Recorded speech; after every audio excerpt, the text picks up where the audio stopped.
कल क्लास है क्या आप लोग की कोई? किसकी? हिस्ट्री। कितने बजे से है? 9 से 12।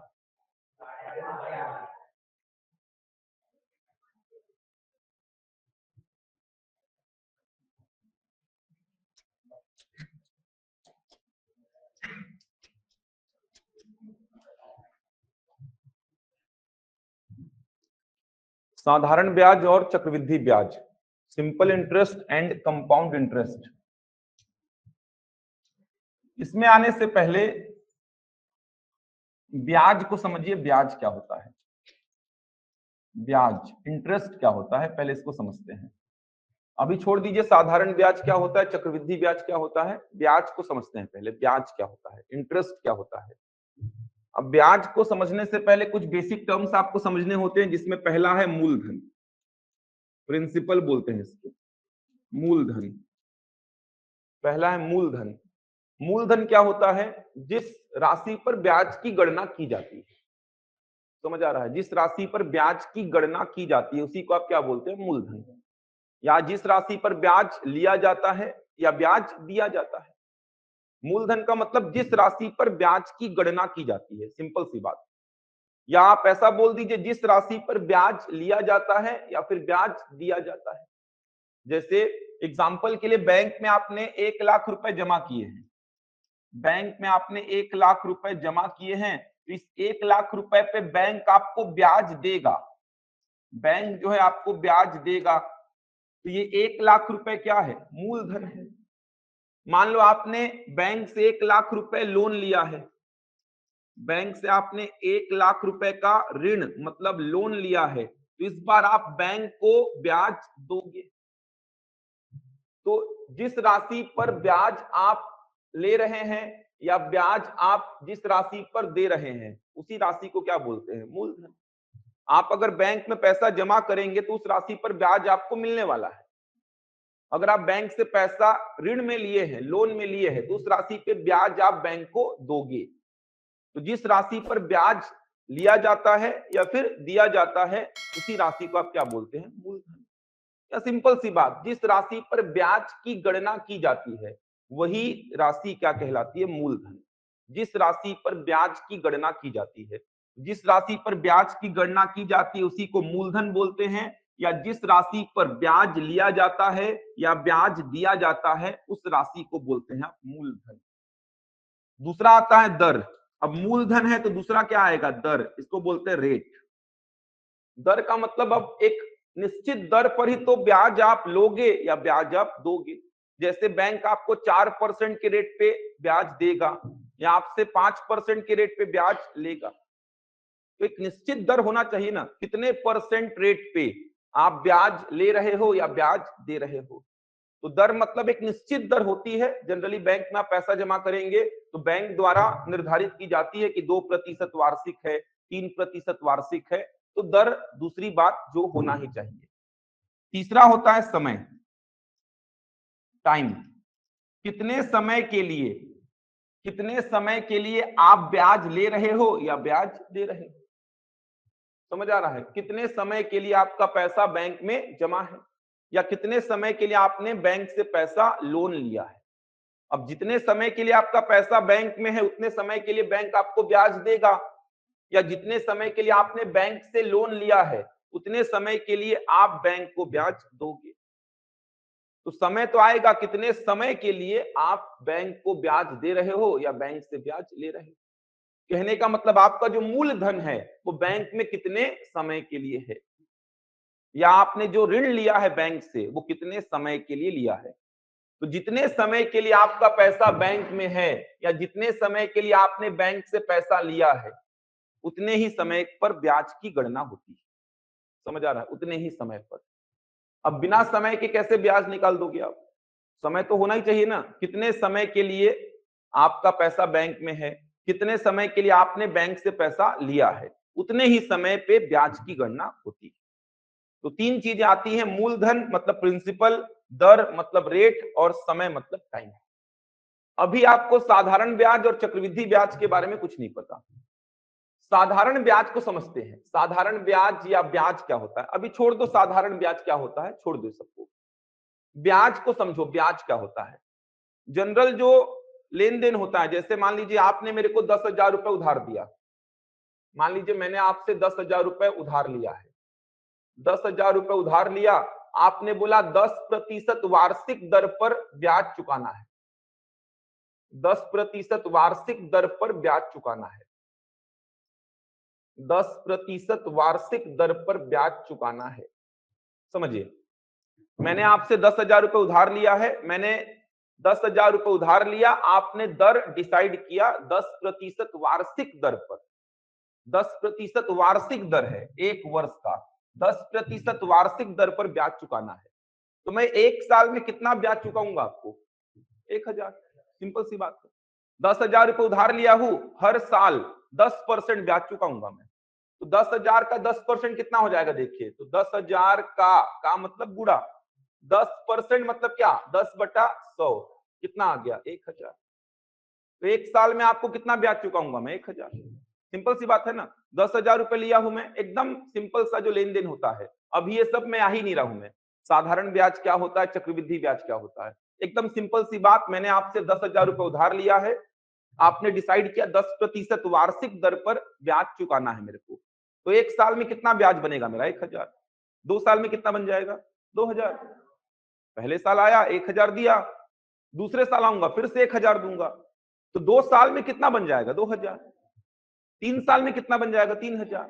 एक जनरल लेन देन, अभी मैं चक्रवृद्धि ब्याज वगैरह की बात ही नहीं कर रहा हूं, एकदम जनरल लेन देन जो होता है सामान्यतः इसी प्रकार का ब्याज तो एक दूसरे को देते हैं, बैंक को ला ही नहीं रहा हूं मैं अभी, बैंक को छोड़ दीजिए। आपस में जो लेन देन होता है ब्याज का, ऐसा ही तो होता है। 1,000 रुपए पहले साल ब्याज दिया मैं आपको, 10,000 रुपए लिया था, आज मान लो 10,000 रुपए लिया हूं, एक साल बाद आया 1,000 रुपए आपको ब्याज के तौर पे दे दिया, फिर अगले साल आऊंगा 1,000 रुपए ब्याज के तौर पे आपको दे दूंगा। तो अगर मैं बात करूं एक साल का ब्याज कितना हो गया, 1,000। 2 साल का ब्याज अगर बताना होगा टोटल मेरे को, तो 2 साल का ब्याज कितना हो जाएगा, 2,000। 3 साल का ब्याज अगर मेरे को बताना होगा तो 3 साल का ब्याज टोटल कितना हो जाएगा, 3,000। समझ आ रहा है, 10,000 रुपए पे 10% के रेट पे एक साल का ब्याज कितना हुआ, 1,000। मतलब एक साल में 1,000 ब्याज चुकाना है मेरे को। 2 साल में टोटल ब्याज कितना चुकाऊंगा, 2,000। 3 साल में टोटल कितना, 3,000। तो यहां पर अगर एक साल की बात करूंगा तो मल्टीप्लाइड बाई क्या कर देता हूं, 1। 2 साल की बात करूंगा तो यहां पे मल्टीप्लाइड बाई क्या कर दूंगा, 2। 3 साल की बात करूंगा तो मल्टीप्लाइड बाई क्या कर दूंगा, 3। 4 साल की बात करूंगा तो मल्टीप्लाइड बाई क्या कर दूंगा, 4। सिंपल सी बात है। ये जो आप निकाल रहे हो 10,000 का 10%, 10,000 का 10%, ये कितने साल का ब्याज बना है, एक साल का। एक साल का ब्याज बना है ना, 10% वार्षिक है, वार्षिक मतलब एक साल का ब्याज। अब 2 साल का निकालने के लिए मल्टीप्लाइड बाई 2, 3 साल का निकालने के लिए मल्टीप्लाइड बाई 3, 4 साल का निकालने के लिए मल्टीप्लाइड बाई 4। अगर एक साल में इतना ब्याज चुकाते हो तो 2 साल में मल्टीप्लाइड बाई 2, 3 साल में मल्टीप्लाइड बाई 3, 4 साल में मल्टीप्लाइड बाई 4, 5 साल में मल्टीप्लाइड बाई 5। 10 दिन में, 10 दिन में कितना ब्याज चुकाओगे, तो एक साल में इतना चुका रहे हो तो 10 दिन में कितना चुकाओगे, मल्टीप्लाइड बाई 10 करोगे क्या, नहीं, 10 साल का हो जाएगा। समझ आ रहा है, 10 दिन की बात कर रहा हूं, अब ये एक साल का है तो 10 दिन में कितना साल होगा, 10 दिन में कितना साल होगा, 10/365। समझ आ रहा है, 10 दिन में कितना साल होगा, 10/365। इतने वर्ष में कितना चुकाऊंगा, मल्टीप्लाइड बाई 10/365। 9 महीना में कितना चुकाऊंगा, तो मल्टीप्लाइड बाई 9 करोगे क्या, नहीं, 9/12 करोगे। समझ आ रहा है, ये एक साल का ब्याज है, सिंपल सी बात है। 10,000 रुपीज मैंने आपसे लिया है उधार, 10% रेट आपने डिसाइड किया, तो एक साल में कितना ब्याज चुकाऊंगा, तो आपने बोला एक साल में इतना ब्याज चुकाऊंगा, 10,000 का 10%। क्यों 10%, क्योंकि 10% वार्षिक है, तो एक साल में 10,000 का 10% हो गया, एक साल में 10,000 का 10%। अब एक साल में इतना, तो मैंने बोला 2 साल में कितना, तो आपने बोला मल्टीप्लाइड बाई 2 कर दो। 3 साल में कितना, मल्टीप्लाइड बाई 3। 4 साल में कितना, मल्टीप्लाइड बाई 4। 9 महीना में कितना, तो आप मल्टीप्लाइड बाई 9 नहीं करेंगे ना, ये तो 9 साल का हो जाएगा, क्योंकि एक साल में इतना मल्टीप्लाइड बाई 9 किया तो वो 9 साल का हो गया। ये 1 साल का है तो समय भी किसमें रखो, साल में रखो, वर्ष में रखो। अगर ये 1 साल का ब्याज है, अब मल्टीप्लाइड बाई 2 करूंगा तो 2 साल का हो जाएगा, मल्टीप्लाइड बाई 3 करूंगा तो 3 साल का, मल्टीप्लाइड बाई 4 करूंगा तो 4 साल का, मल्टीप्लाइड बाई 9 करूंगा तो 9 साल का। लेकिन मैं बोला 1 साल का ब्याज इतना है तो 9 महीना का कितना होगा बताओ। तो आप क्या करेंगे, 9 महीना को वर्ष में बदलेंगे। 9 महीना को वर्ष में बदलने के लिए 9/12, 9 महीना में कितना ब्याज होगा तो मल्टीप्लाइड बाई 9/12। 10 दिन में कितना ब्याज होगा, तो 1 साल में इतना ब्याज है तो 10 दिन को वर्ष में बदलेंगे तो 10/365 मल्टीप्लाइड बाई कितना, 10/365। समझ आ रहा है। तो यहां से ब्याज का फॉर्मूला अगर मैं निकालूं, एक सामान्य ब्याज जो लेन देन होता है, ये देखो ब्याज का फॉर्मूला क्या बनेगा, ये क्या है, मूलधन, लिख देता हूं यहां पे मूलधन, लिख दिया। ये क्या है, 10, दर, लिख दिया दर। ये क्या है, समय, लिख दिया समय, और नीचे कितना आएगा, 100। और ये समय हमेशा किस में लिखेंगे आप, वर्ष में। बचपन से ऐसा फॉर्मूला पढ़ते आ रहे हैं, समझ आ रहा है। बचपन से ये फॉर्मूला पढ़ते आ रहे हैं, मूलधन गुणा दर गुणा समय बटा 100। ये 100 कहां से आ रहा है, समय कहां से आ रहा है, आपको समझ में आ रहा होगा। नोट करिए यहां तक। अभी मैं साधारण ब्याज की बात नहीं कर रहा हूं, चक्रवृद्धि ब्याज की बात नहीं कर रहा हूं, एक सामान्य ब्याज जो लेन देन में होता है उसकी बात कर रहा हूं। समझ आ रहा है। बचपन से जो पढ़ते हैं समय वर्ष में लिखो, क्यों लिखो, तो ये कारण है उसका, क्योंकि दर क्या है, वार्षिक है। तो 1 साल में इतना, 9 महीना में मल्टीप्लाइड बाई 9 नहीं कर सकते, 9/12 करना पड़ेगा। 10 दिन में तो मल्टीप्लाइड बाई 10 नहीं कर सकते, 10/365 करना पड़ेगा। इसीलिए समय को किसमें बोल रहा हूं, वर्ष में। तो समय अगर 9 महीना है तो आप इसको वर्ष में कन्वर्ट करेंगे, 9 महीना को वर्ष में कन्वर्ट करने के लिए क्या लिखेंगे, 9/12 वर्ष। अगर समय 10 दिन है, 10 दिन है, कुछ वर्ष के बारे में जानकारी नहीं है कि कौन सा वर्ष है, लीप है कि साधारण है, तो हमेशा साधारण लेते हैं भाई। 10/365, तो महीना को वर्ष में बदलने के लिए 12 से भाग, और दिन को वर्ष में बदलने के लिए 365 से भाग।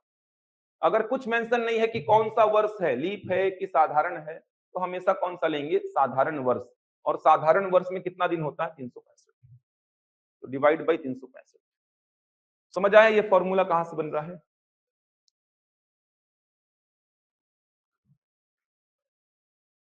हो गया यहां तक। तो ये फॉर्मूला आपको समझ में आया ब्याज का है। अब आते हैं साधारण ब्याज किसको बोलते हैं और चक्रवृद्धि ब्याज किसको बोलते हैं, ये समझ आ गया होगा।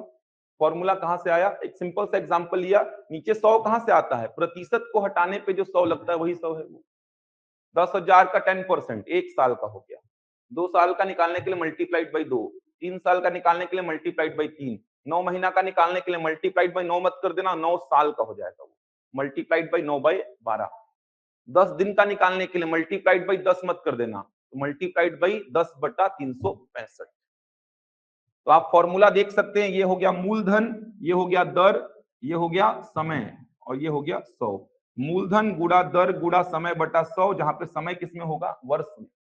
ये वर्ष में है, ये वर्ष में है, क्योंकि 1 साल का है तो फिर इतने साल का, इतने साल का, इतने साल का, इतने साल का, इतने साल का बन जाएगा। चलिए साधारण ब्याज और चक्रवृद्धि ब्याज को थोड़ा समझते हैं। साधारण ब्याज और चक्रवृद्धि ब्याज को थोड़ा समझते हैं, क्या होता है ये।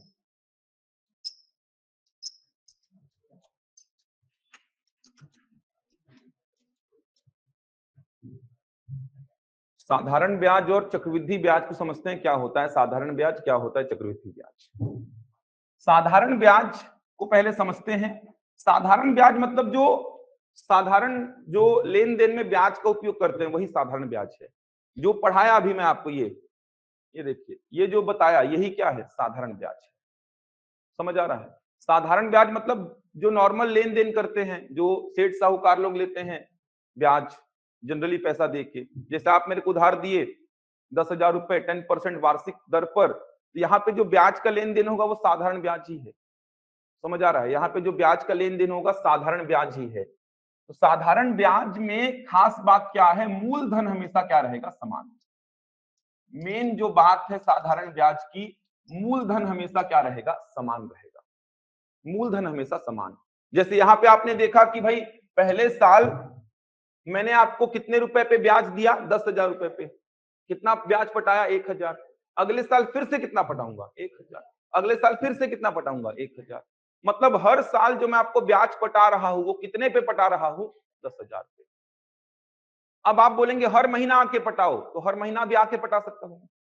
समझ आ रहा है? हर महीना आके पटा सकता हूं मैं। आप बोलेंगे मेरे को हर महीना ब्याज चाहिए, तो हर महीना का ब्याज कैसे पटाऊंगा मैं? तो आप बोले एक साल का ब्याज कितना बनता है? 10,000 का 10%, तो एक महीने का कितना बनेगा? Multiplied by 1/12। ये देखो, समझ पा रहे हैं? या फिर फॉर्मूला सोचो, मूलधन गुणा दर, समय कितना? एक महीना मतलब 1/12/100। या आप ऐसा सोचो, 10,000 का 10%, ये एक साल का ब्याज है, एक महीना में कितना बनेगा? तो एक साल में इतना, तो 1/12 साल में इतना बनेगा। तो हर महीना आऊंगा आपको और इतना रुपए चुकाऊंगा हर महीना। समझ आ रहा है? हर महीना आऊंगा, इतना रुपए चुकाऊंगा। या हर वर्ष आऊंगा और कितना चुकाऊंगा? इतना चुकाऊंगा। एकदम सिंपल सी बात है। दोनों में बात एक ही चल रही है। हर महीना आके पटाऊं मैं, या हर वर्ष आके पटाऊं, या हर दिन आके पटाऊं? पटाऊंगा किस पे? 10,000 पे। समझ आ रहा है? आप बोलेंगे हर दिन आके मेरे को ब्याज दे, तो हर दिन आके ब्याज दूंगा मैं। ये देखिए 10,000 का 10% कितने साल का है? एक साल का। एक दिन का कितना हो जाएगा? Multiplied by 1/365। आपसे मैं 10,000 रुपए लिया, आप बोले हर दिन आके ब्याज देना मेरे को 10% रेट पे, तो हर दिन आके इतना ब्याज चुकाऊंगा मैं आपको। अब कितने समय के लिए पैसा ले रहा हूं? मान लो 3 साल के लिए, तो हर दिन आके 3 साल तक पैसा पटाऊंगा आपको, रोज इतना इतना रुपए दूंगा आपको। आप बोलेंगे हर महीना आके पटा 3 साल तक, तो हर महीना आके इतना इतना पटाऊंगा मैं आपको। आप बोलेंगे हर वर्ष आके पटा, तो हर वर्ष आके 1,000 रुपए पटाऊंगा। तो जो ब्याज का कैलकुलेशन होगा वो किस पे होगा? 10,000 पे ही होगा। आप एक एक दिन का निकालो 3 साल तक, एक एक महीने का निकालो 3 साल तक, एक एक वर्ष का निकालो 3 साल तक, या एक ही बार में 3 साल का निकाल के दे दो, सब में क्या आएगा? टोटल सेम ही आएगा। समझ पा रहे हैं क्या बोल रहा हूं? आप एक एक दिन का निकालो 3 साल तक, समझ आ रहा है? एक एक दिन का निकालो 3 साल तक, या एक एक महीने का निकालो 3 साल तक, या एक एक साल का निकालो 3 साल तक। टोटल करोगे तो 3 साल बाद यहां पर टोटल ब्याज, यहां पर टोटल ब्याज, और यहां पर टोटल ब्याज कितना मिलेगा? 3,000 ही मिलेगा। तो साधारण ब्याज जो जनरल लेन देन होता है उसी को बोलते हैं साधारण ब्याज। बैंक में ऐसा कोई ब्याज होता ही नहीं है, देखा जाए तो बैंक में जनरली ऐसा कोई ब्याज नहीं होता है।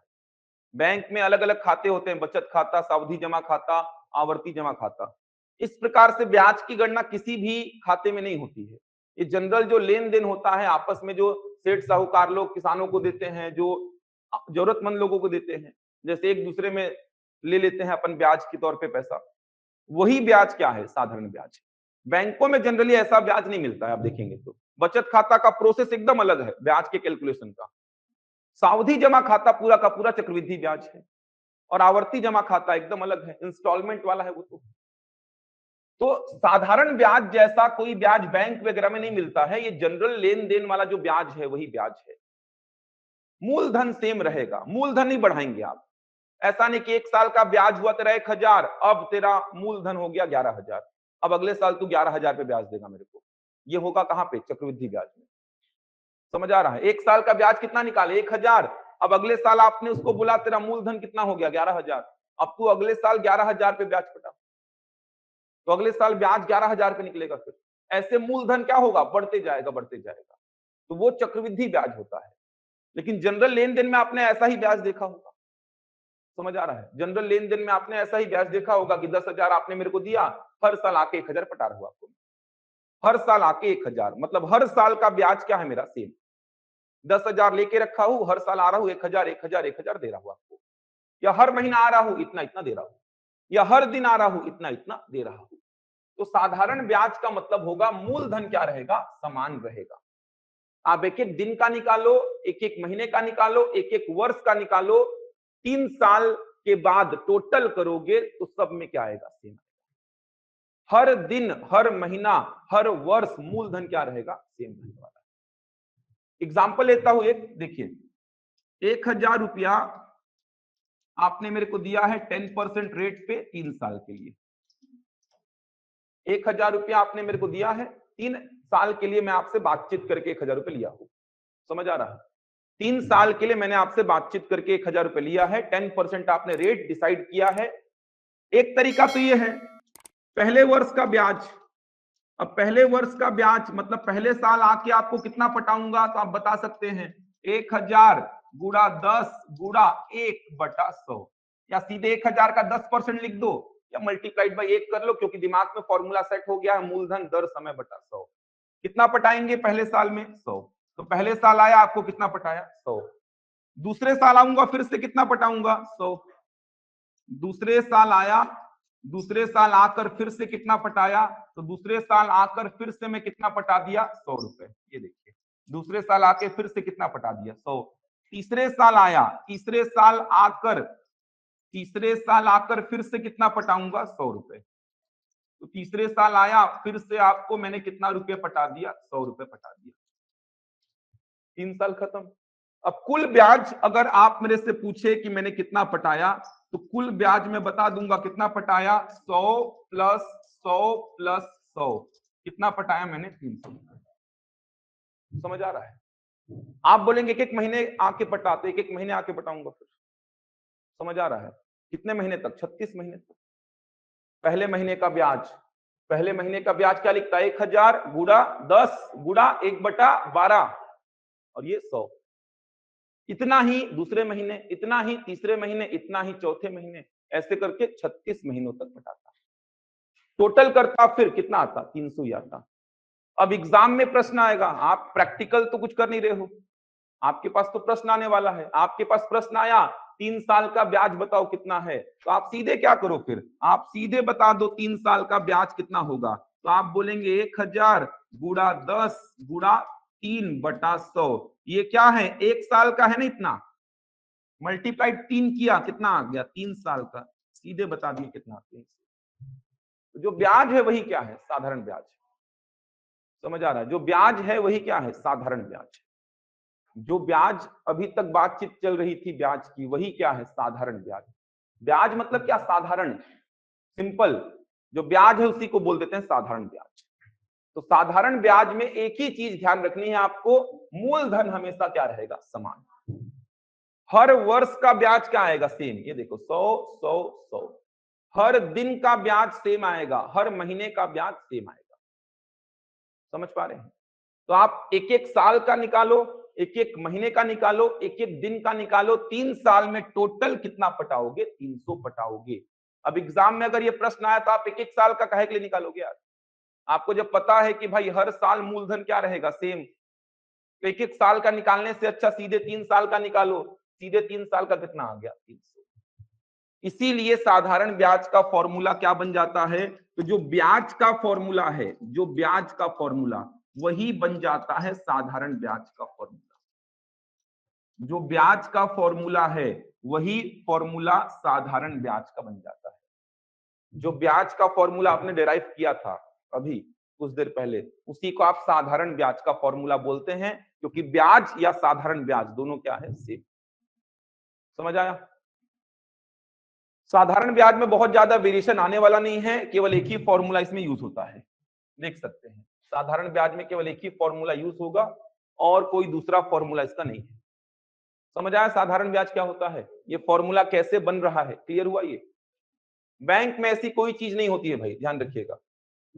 बैंक में ऐसी कोई चीज जनरली नहीं होती है। बढ़े आगे, बन जाएगा यहां तक? समझ आ रही है बातें? अब चक्रवृद्धि ब्याज को समझने के लिए थोड़ा सा सावधि जमा खाते को समझना पड़ता है। चक्रवृद्धि ब्याज को समझने के लिए सावधि जमा खाता, इसको थोड़ा सा समझना पड़ता है आपको। इंग्लिश में बोलते हैं इसको फिक्स्ड डिपॉजिट। एफडी सुने होंगे। फिक्स्ड डिपॉजिट क्या होता है? क्या होता है फिक्स्ड डिपॉजिट? एक निश्चित राशि एक निश्चित समय के लिए बैंक में जमा की जाती है। एक निश्चित राशि जो है एक निश्चित समय के लिए, एक निश्चित राशि एक निश्चित समय के लिए बैंक में जमा की जाती है। उस निश्चित समय के बाद जाओ, अपना मूलधन और साथ में ब्याज ले लो। जैसे एग्जांपल के लिए आपने 5 लाख रुपए का एफडी किया है, आपने 5 लाख रुपए का एफडी किया 10 साल के लिए, मान लो एग्जांपल के लिए बोल रहा हूं, 5 लाख रुपए का एफडी आपने किया है 10 साल के लिए, इसका मतलब 10 साल तक भूल जाओ अपना 5 लाख रुपए। शुरू में जाओ, शुरू में ही जाओ बैंक में कितना दे दो 5 लाख, 10 साल तक भूल जाओ। 10 साल के बाद जाओ, आपका 5 लाख मूलधन जो है, प्रिंसिपल जो है, और साथ में इंटरेस्ट आपको बैंक लौटा देगा। समझ आ रहा है? यहां पर जो ब्याज का कैलकुलेशन होता है उसी को क्या बोलते हैं आप, चक्रवृद्धि ब्याज। समझिए इस बात को कैसे कैलकुलेशन होता है, देखिए पूरा क्लियर हो जाएगा कहानी। 1000 रुपए का आपने एफडी किया है, बैंक ने बताया रेट कितना है 10% वार्षिक, और 3 साल के लिए आपने एफडी किया है। समझिए इस बात को, 1000 रुपए का आपने एफडी किया है 3 साल के लिए, रेट कितना है 10% पर ईयर। यहां पर एक टर्म ऐसा आता है कि ब्याज की गणना कैसी चाहते हैं आप, तो मैं फिलहाल एक लेकर चल रहा हूं कि ब्याज की गणना में कैसी चाहता हूं, वार्षिक, एनुअल। ब्याज की गणना में चाहता हूं वार्षिक, छमाही तिमाही ऐसा सुने होंगे, फिलहाल मैं वार्षिक लेके चल रहा हूं। ब्याज की गणना में वार्षिक चाहता हूं, तो बैंक क्या करेगा, पहले वर्ष का ब्याज निकालेगा, पहले वर्ष का ब्याज। तो बैंक पहले वर्ष का ब्याज निकालेगा, तो पहले वर्ष का ब्याज कितना आएगा, 1000 गुणा 10 गुणा 1/100। पहले वर्ष का ब्याज कितना आया, 100 रुपए। पहले साल का ब्याज आपके जो मूलधन पे निकाला गया वो कितना आया, 100 रुपए। सिंपल सी बात है, पहले साल का ब्याज। ब्याज की गणना कैसी करनी है, वार्षिक, तो पहले साल का ब्याज कितना निकला, 100 रुपए। अब इस 100 रुपए को बैंक अपने काम में लगाएगा। क्यों अपने काम में लगाएगा, क्योंकि बैंक को पता है कि आपने पैसा कहां जमा किया है, एफडी में, मतलब आप कब आओगे, 3 साल के बाद। तो आपका जो ब्याज निकला है 100 रुपए, बैंक इसको अपने काम में लगाएगा। अपने काम में लगाने का मतलब किसी और को लोन दे देगा, किसी और को ऋण में देगा पैसा, खुद ब्याज कमा रहा है। अब आपके ब्याज के पैसे पे खुद ब्याज कमा रहा है। समझ पा रहे हैं? आपका जो 1 साल का ब्याज आया है 100 रुपए, पहले साल का ब्याज आपके 1000 रुपए पे 100 रुपए बना है, और बैंक हमेशा फायदे में रहता है, क्योंकि बैंक ब्याज की दर जो देता है वो कम और जो लेता है वो ज्यादा रहती है हमेशा। जैसे मैं बैंक अगर हूं तो आपको मैं पैसा दूंगा लोन पे, तो आपसे जो ब्याज की दर मैं वसूलूंगा वो ज्यादा रहेगी, और आपने अगर पैसा जमा किया है बैंक में तो आपको जो ब्याज की दर दूंगा वो कम रहेगी। बैंक का नियम है ये। समझ आ रहा है? लेगा ज्यादा, देगा कम, ध्यान रखिएगा, हमेशा ये बैंक का नियम रहा है। तो पहले वर्ष का ब्याज कितना आया, 100 रुपया। बैंक को पता है कि आप कब आओगे, 3 साल के बाद, तो इस 100 रुपए को बैंक अपने काम में लगाएगा, मतलब फायदा कमा रहा है। तो आपको फायदा देने के लिए क्या करेगा, वो नया मूलधन लिख देगा। आपको फायदा देने के लिए नया मूलधन लिख देगा। नया मूलधन कितना हो जाएगा, तो पुराना मूलधन कितना था 1000, इसमें ब्याज को जोड़ देगा, तो नया मूलधन कितना हो गया, 1100। समझ आ रहा है? अब दूसरे साल का जो ब्याज मिलेगा, दूसरे साल का, दूसरे वर्ष का जो ब्याज मिलेगा वो कितने पे मिलेगा, 1100 पे मिलेगा। 1100 पे 1 साल का ब्याज 10% के रेट पे कितना आ गया, 110। 1100 पे 10% के रेट पे 1 साल का ब्याज 110 आएगा। वापस से बैंक इसको क्या करेगा, अपने काम में लगाएगा, क्योंकि बैंक को पता है आप तो 3 साल के बाद आओगे, अभी तो 2 ही साल खत्म हुआ है। अब फायदा कमा रहा तो आपको फायदा देगा। आपको फायदा कैसे देगा, नया मूलधन लिखेगा। तो नया मूलधन कितना हो जाएगा, 1100 में 110 को जोड़ देगा, कितना हो गया, 1210। अब तीसरे वर्ष का जो ब्याज बैंक आपको देगा वो 1210 रुपए पे देगा। तीसरे वर्ष का ब्याज 1210 रुपए पे देगा, 10% की रेट पे 1 साल का, कितना हो जाएगा, 121। समझ आ रहा है? 3 साल खत्म। अब आप पहुंच गए पैसा लेने, तो इसको अपने काम में नहीं लगाएगा वो, क्योंकि आप पहुंच गए पैसा लेने। तो आपको जो पैसा बैंक लौटाएगा उसको बोलते हैं चक्रवृद्धि मिश्र धन। आपको जो पैसा बैंक लौटाएगा वो क्या होगा, मिश्र धन। टोटल पैसा जो आपको वापस किया जाता है मूलधन के साथ, मूलधन प्लस ब्याज, उसको क्या बोलते हैं आप, मिश्र धन। तो 1210 पहले बन चुका था, 121 और हो गया। कुल पैसा कितना आपको रिटर्न किया बैंक, 1331। समझ आ रहा है? जबकि यहां पे अगर मैं मिश्र धन की बात करता हूं, यहां पे अगर मैं मिश्र धन की बात करूं तो यहां पर मिश्र धन कितना होगा, 1000 प्लस 300, कितना यहां पे रिटर्न किया था 1300, और यहां पे कितना रिटर्न कर रहा है 1331। समझ पा रहे हैं। अगर ब्याज की बात करूंगा तो ब्याज यहां पर टोटल कितना हो चुका है देख पा रहे हैं। अगर ब्याज की बात करूंगा तो ब्याज टोटल कितना 100, 110 और 121। अगर कुल ब्याज की बात करूंगा तो कुल ब्याज यहां पर कितना हो चुका है 331। या फिर आप ऐसा समझो ना, 1000 रुपया आपने बैंक को दिया, बैंक आपको कितना लौटाया 1331, तो ब्याज कितना आएगा 331। या फिर पहले साल का ब्याज प्लस दूसरे साल का ब्याज प्लस तीसरे साल का ब्याज, तीनों को जोड़ दो तो भी कितना आएगा 331। या 1000 आपने बैंक को दिया, बैंक आपको 1331 दिया, तो 1000 के ऊपर जितना रुपया मिला वो सब का सब क्या है ब्याज। वापस से देख लीजिए दोनों में डिफरेंस क्या आ रहा है। तो सबसे पहली बात, साधारण ब्याज जैसी कोई ब्याज बैंक में जनरली नहीं होती, सीधे सीधे तौर पे तो नहीं होता है। साधारण ब्याज जैसा कोई ब्याज नहीं होता है। बचत खाता में लगता है कि साधारण ब्याज होगा, लेकिन बचत खाता में समस्या बहुत ज्यादा है। बचत खाता में समस्या क्या है, इतना ट्रांजेक्शन होता है बचत खाता में, तो बैंक के सामने सबसे बड़ी समस्या तो ये होती है कि किस राशि पे ब्याज दे आपको। अब जैसे अभी चल रहा है, मान लो अक्टूबर का महीना, 5 अक्टूबर को आपके अकाउंट में 10,000 है, 15 अक्टूबर को 15,000 हो गया है, 20 अक्टूबर को निकाल दिए तो 2,000 बचा है, 25 अक्टूबर को जुगाड़ हो गया डाल दिए तो 20,000 हो गया। किस राशि पे ब्याज दे बैंक आपको, समस्या सबसे बड़ी तो ये है बैंक के सामने। और ऐसा भी नहीं कर सकता कि लास्ट तारीख को जितना रुपया है उसी पे ब्याज दे दे, वरना फिर सब पैसा उसी तारीख को भरेंगे लोग। बचत खाता में सबसे ज्यादा समस्या है भाई, तो बैंक ने नियम बनाए हैं उसके लिए। तो लगता है कि बचत खाते में ऐसे ब्याज मिलता होगा, ऐसे नहीं मिलता है। समझ आ रहा है, मूलधन निकालने के पीछे बहुत मशक्कत है।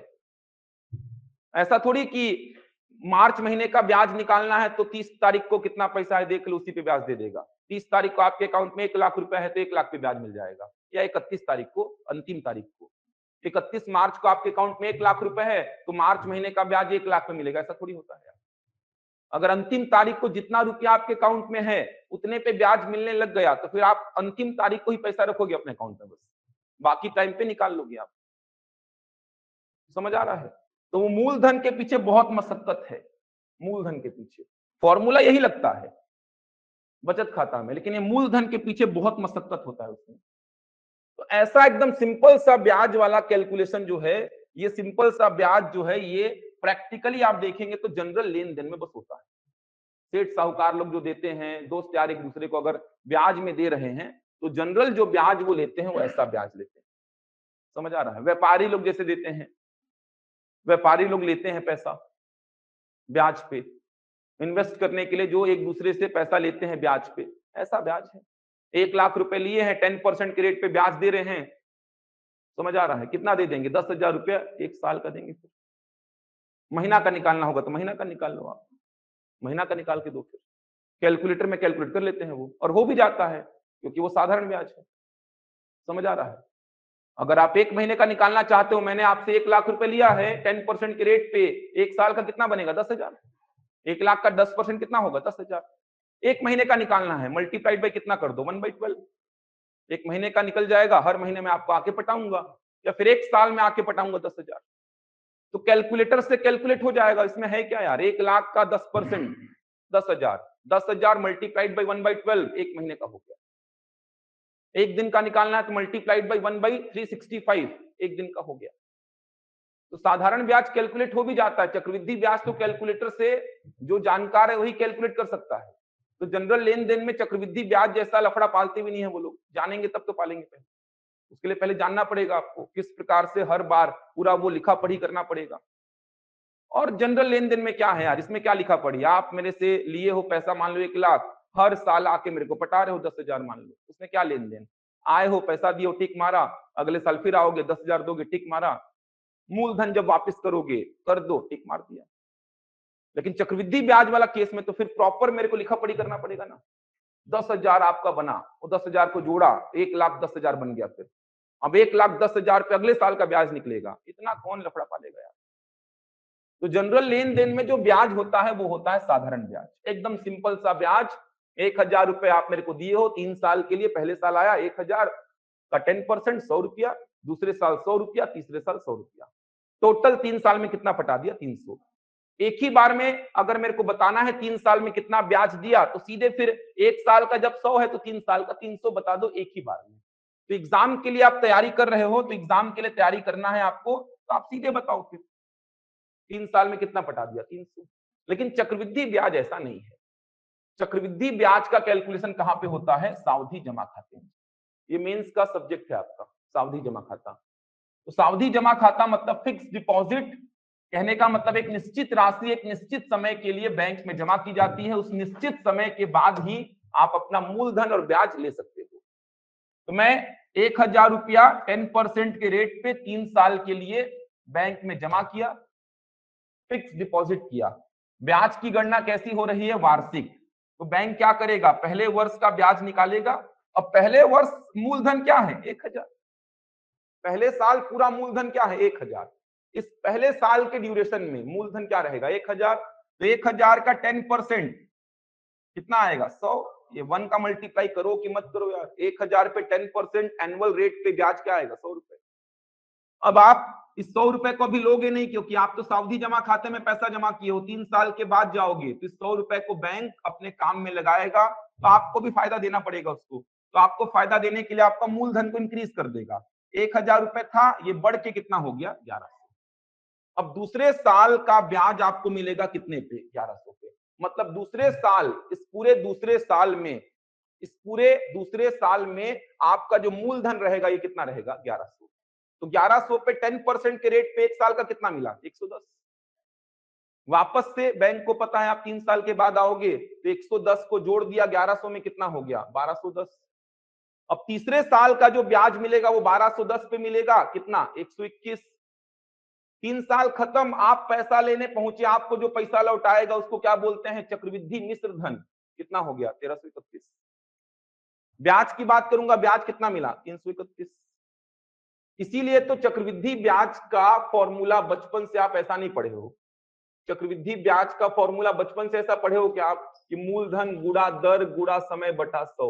एक ही बार में चक्रवृद्धि ब्याज निकालना है, तो यहां से निकाल पाऊंगा क्या? नहीं निकाल पाऊंगा, क्योंकि पहले साल मूलधन क्या है? 1000, दूसरे साल क्या है? 1100, और तीसरे साल क्या है? 1210।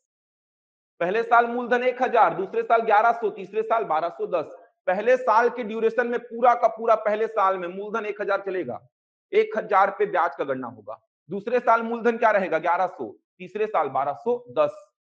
तो एक ही बार में, जैसे साधारण ब्याज के लिए आपने ये फॉर्मूला लिख दिया, लेकिन चक्रवृद्धि ब्याज के लिए नहीं लिख सकते, क्योंकि मूलधन का समस्या है। पहले साल 1000 था, दूसरे साल 1100 और तीसरे साल 1210 था। चक्रवृद्धि ब्याज के फॉर्मूले बनेंगे कुछ और। कैसे बनेंगे? प्रतिशत से कैसे लिंक होगा, इसी के जस्ट आगे पढ़ाऊंगा कल मंडे को, इसके जस्ट आगे पढ़ाऊंगा प्रतिशत से कैसे लिंक होगा। ये जो प्रतिशत का लेक्चर था, दूसरा लेक्चर जनसंख्या वाला, वहां से लिंक होगा पूरा, उसको पढ़ के आना एक बार। जनसंख्या या फिर प्रतिशत का पहला और दूसरा दोनों लेक्चर को पढ़ के आना, एकदम क्लियर दिखाई देगा आपको क्या हो रहा है। बचपन में ऐसा पढ़े रहते हैं, चक्रवृद्धि ब्याज मतलब ब्याज पे ब्याज, पढ़े हो ना, ब्याज के ऊपर ब्याज, उसी को बोलते हैं चक्रवृद्धि ब्याज। अरे वो कुछ नहीं था, ये देखो पहले साल का ब्याज क्या है? 100, इसको जोड़ के 1100। अब दूसरे साल 1100 पे ब्याज मिल रहा है, मतलब जो ब्याज था उस पे भी क्या मिल रहा है? ब्याज। इसीलिए इसको बोल देते हैं ब्याज पे ब्याज। समझ आ रहा है? इसी के जस्ट आगे बढ़ूंगा, इसके फॉर्मूले पहले पूरे निकालूंगा, उसके बाद क्वेश्चंस में आएंगे। इस लेक्चर को एक बार और देख लेना, अगर डाउट होगा तो कुछ, बाकी डाउट होना नहीं चाहिए। एक एक फॉर्मूले डेराइव किए हो, इसके फॉर्मूले डेराइव अभी नहीं किए हैं आप, इसके फॉर्मूले में आऊंगा मैं। समझ आ रहा है? याद है जितना पढ़ाया था? इसी के जस्ट आगे देखेंगे, इसीलिए एक बार वापस से देख लीजिए। साधारण ब्याज और चक्रवृद्धि ब्याज का चैप्टर स्टार्ट किए थे, तो सबसे पहले आपको मैंने ब्याज समझाया था, ब्याज क्या होता है। इंटरेस्ट आपने सबसे पहले समझा था, उसके लिए आपने समझा था मूलधन क्या होगा, दर और समय। तो मूलधन के बारे में मैंने आपको समझाया था, ऐसी राशि जिस पर ब्याज की गणना की जाती है, या जिस पर ब्याज लिया जाए या ब्याज दिया जाए, उस राशि को आप क्या बोलते हैं? मूलधन। अगर आपने बैंक में पैसा जमा किया है तो आप ब्याज लेंगे, और आपने बैंक से पैसा ऋण लिया है तो आप बैंक को ब्याज देंगे। तो इस राशि पर आप ब्याज ले रहे हैं, इस राशि पर आप ब्याज दे रहे हैं, ये दोनों ही राशियां क्या कहलाएंगी? मूलधन। जिस राशि पर ब्याज लिया जाता है या ब्याज दिया जाता है उस राशि को आप बोलते हैं मूलधन। अब मूलधन है तो दर आएगा, किसी न किसी रेट पे, किसी न किसी दर पे आप ब्याज लेंगे या ब्याज देंगे। कितने समय के लिए ब्याज दे रहे हैं, कहने का मतलब कितने समय के लिए आपने बैंक में पैसा जमा किया है या कितने समय के लिए आपने बैंक से पैसा लोन लिया है, उतने ही समय के लिए आप या तो ब्याज लेंगे या तो ब्याज देंगे। तीन चीजें थी। अब मैंने एग्जांपल समझाया था आपको, जैसे 10,000 रुपए आपने उधार दिया मुझे 10% वार्षिक दर पर। आपने अगर 10,000 रुपए मुझे उधार दिया है 10% वार्षिक दर पर, वार्षिक दर है 10%, तो एक साल में मैं आपको कितना ब्याज चुकाऊंगा? 10,000 का 10%। 10,000 रुपए उधार लिया है 10% वार्षिक दर पर, तो एक साल में कितना ब्याज मैं चुकाऊंगा? 10,000 का 10% मतलब 1,000। अब 2 साल में कितना चुकाऊंगा? तो मल्टीप्लाइड बाई 2। 3 साल में कितना चुकाऊंगा? Multiplied by 3। 4 साल में मल्टीप्लाइड बाई 4।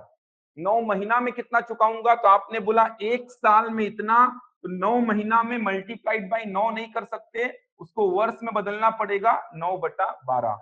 10 दिन में कितना? तो मल्टीप्लाइड बाई 10 नहीं कर सकते, क्योंकि 1 साल का ब्याज इतना है, मल्टीप्लाइड बाई 10 किया मतलब 10 साल का निकल जाएगा, तो मल्टीप्लाइड बाई 10/365। तो यहीं से आपने समझा कि ब्याज का एक जनरल फॉर्मूला क्या बनेगा? मूलधन गुणा दर गुणा समय बटा 100। यहाँ पे समय हमेशा किसमें होना चाहिए? वर्ष। ये आपने समझा था। इसी ब्याज को आप क्या नाम देते हैं? साधारण ब्याज। इसी ब्याज को आप नाम देते हैं साधारण ब्याज, क्योंकि साधारण ब्याज जैसी कोई चीज जनरली बैंक में नहीं होती है। ये जो जनरल लेन देन वाली बात चलती है, आपस में जो ब्याज में पैसा लेते हैं देते हैं, उसी को साधारण ब्याज बोल देते हैं। साधारण ब्याज बोलने का मतलब मूलधन क्या रहेगा? समान। मूलधन हमेशा समान रहेगा। आप एक एक दिन का ब्याज निकालो या एक एक महीने का निकालो या एक एक वर्ष का निकालो, हमेशा किस मूलधन पे निकालेंगे आप? 1,000 रुपए पे निकालेंगे। समझ आ रहा है? आप एक एक दिन का ब्याज निकालो, अगर 3 साल के लिए मैंने आपसे 1,000 रुपए लिया है 10% रेट पे 3 साल के लिए, तो आप एक एक दिन का निकाल के 3 साल तक टोटल कर लो, एक एक महीने का निकाल के 3 साल तक टोटल कर लो, एक एक वर्ष का निकाल के 3 साल का टोटल कर लो, या 3 साल का एक ही साथ निकाल लो, सब में टोटल ब्याज कितना आएगा? 300 आएगा। आपने एक एक साल का निकाला था, देखिए 100 रुपया 100 रुपया 100 रुपया, तो 3 साल में टोटल कितना हो गया? 300। तो आपने क्या बोला? 1,000 का 10% एक साल का, तो मल्टीप्लाइड बाई 3 कर दिया, 3 साल का। तो जो ब्याज है वही क्या है? साधारण ब्याज। आपने समझा? जो ब्याज है वही साधारण ब्याज है। तो साधारण ब्याज का फॉर्मूला मूलधन गुणा दर गुणा समय बटा 100। जो ब्याज बोल रहा था मैं, जो एक जनरल ब्याज की बात कर रहा था मैं, वही एक्चुअल में क्या है? साधारण ब्याज है। समझ आ रहा है? जो जनरल ब्याज की बात चल रही थी, जो आपस में लेन देन की बात चल रही थी, वही ब्याज क्या है? साधारण ब्याज। क्योंकि आप मेरे को 10,000 रुपए अगर उधार दिए हो 10% वार्षिक दर पर, तो हर साल आपको मैं कितना चुकाऊंगा? 1,000 हर साल। पहले साल 1,000, दूसरे साल 1,000, तीसरे साल 1,000, क्योंकि हर साल जो ब्याज कैलकुलेट होगा वो किस पे होगा? 10,000 पे होगा। एक एक दिन का बोलेंगे तो भी एक एक दिन का ब्याज किस पे कैलकुलेट होगा? 10,000 पे। एक एक महीने का बोलेंगे तो भी एक एक महीने का किस पे कैलकुलेट होगा? 10,000 पे। तो मूलधन सेम रहेगा, और मूलधन सेम अगर है उसी ब्याज को आप क्या बोलते हैं? साधारण ब्याज। तो आप एक एक साल का निकालो, 3 साल तक टोटल कितना हो गया? 300। इससे अच्छा आपने बोला 1,000 का 10% अगर मैं लिखूंगा, तो 1,000 का 10% ये कितने साल का हुआ? 1 साल का। 3 साल का निकालने के लिए मल्टीप्लाइड बाई 3। तो यहीं से आपने जो ब्याज का फॉर्मूला बनाया था वही बन जाएगा साधारण ब्याज का फॉर्मूला, मूलधन गुणा दर गुणा समय बटा 100। समय हमेशा किसमें होना चाहिए? वर्ष में। इस बात का ध्यान रखेंगे, क्योंकि ये दर जो है ये क्या है? वार्षिक। 1,000 का 10% ये 1 साल का है, तो यहाँ पे जो समय आएगा ये भी वर्ष में होना चाहिए। 3 वर्ष है तो आपने समय 3 रखा, सीधे 3 साल का ब्याज निकल जाएगा 3 साल। मिश्र धन क्या होता है? मूलधन प्लस ब्याज। मिश्र धन को बोलते हैं अमाउंट। मिश्र धन क्या होगा? मूलधन प्लस ब्याज। 1000 रुपया आपने मुझे दिया था, 3 साल बाद टोटल कितना पटाऊंगा? तो 3 साल बाद टोटल कितना पटाऊंगा? 1300। इसी को बोलूंगा मैं मिश्र धन। इसके बाद आपने समझा था सावधि जमा खाते को, क्योंकि चक्रवृद्धि ब्याज की गणना सावधि जमा खाते में ही होगी। तो सावधि जमा खाता मतलब फिक्स डिपॉजिट, कहने का मतलब एक निश्चित राशि एक निश्चित समय के लिए बैंक में जमा की जाती है। उस निश्चित समय के बाद जाओ, अपना मूलधन और साथ में ब्याज ले लो। एग्जाम्पल मैंने लिया 1000 रुपया 10% वार्षिक दर पर 3 साल के लिए मैंने एफडी किया है। 1000 रुपए 10% वार्षिक दर पर 3 साल के लिए मैंने एफडी किया है। ब्याज की गणना कैसी हो रही है? वार्षिक। ब्याज की गणना हो रही है वार्षिक।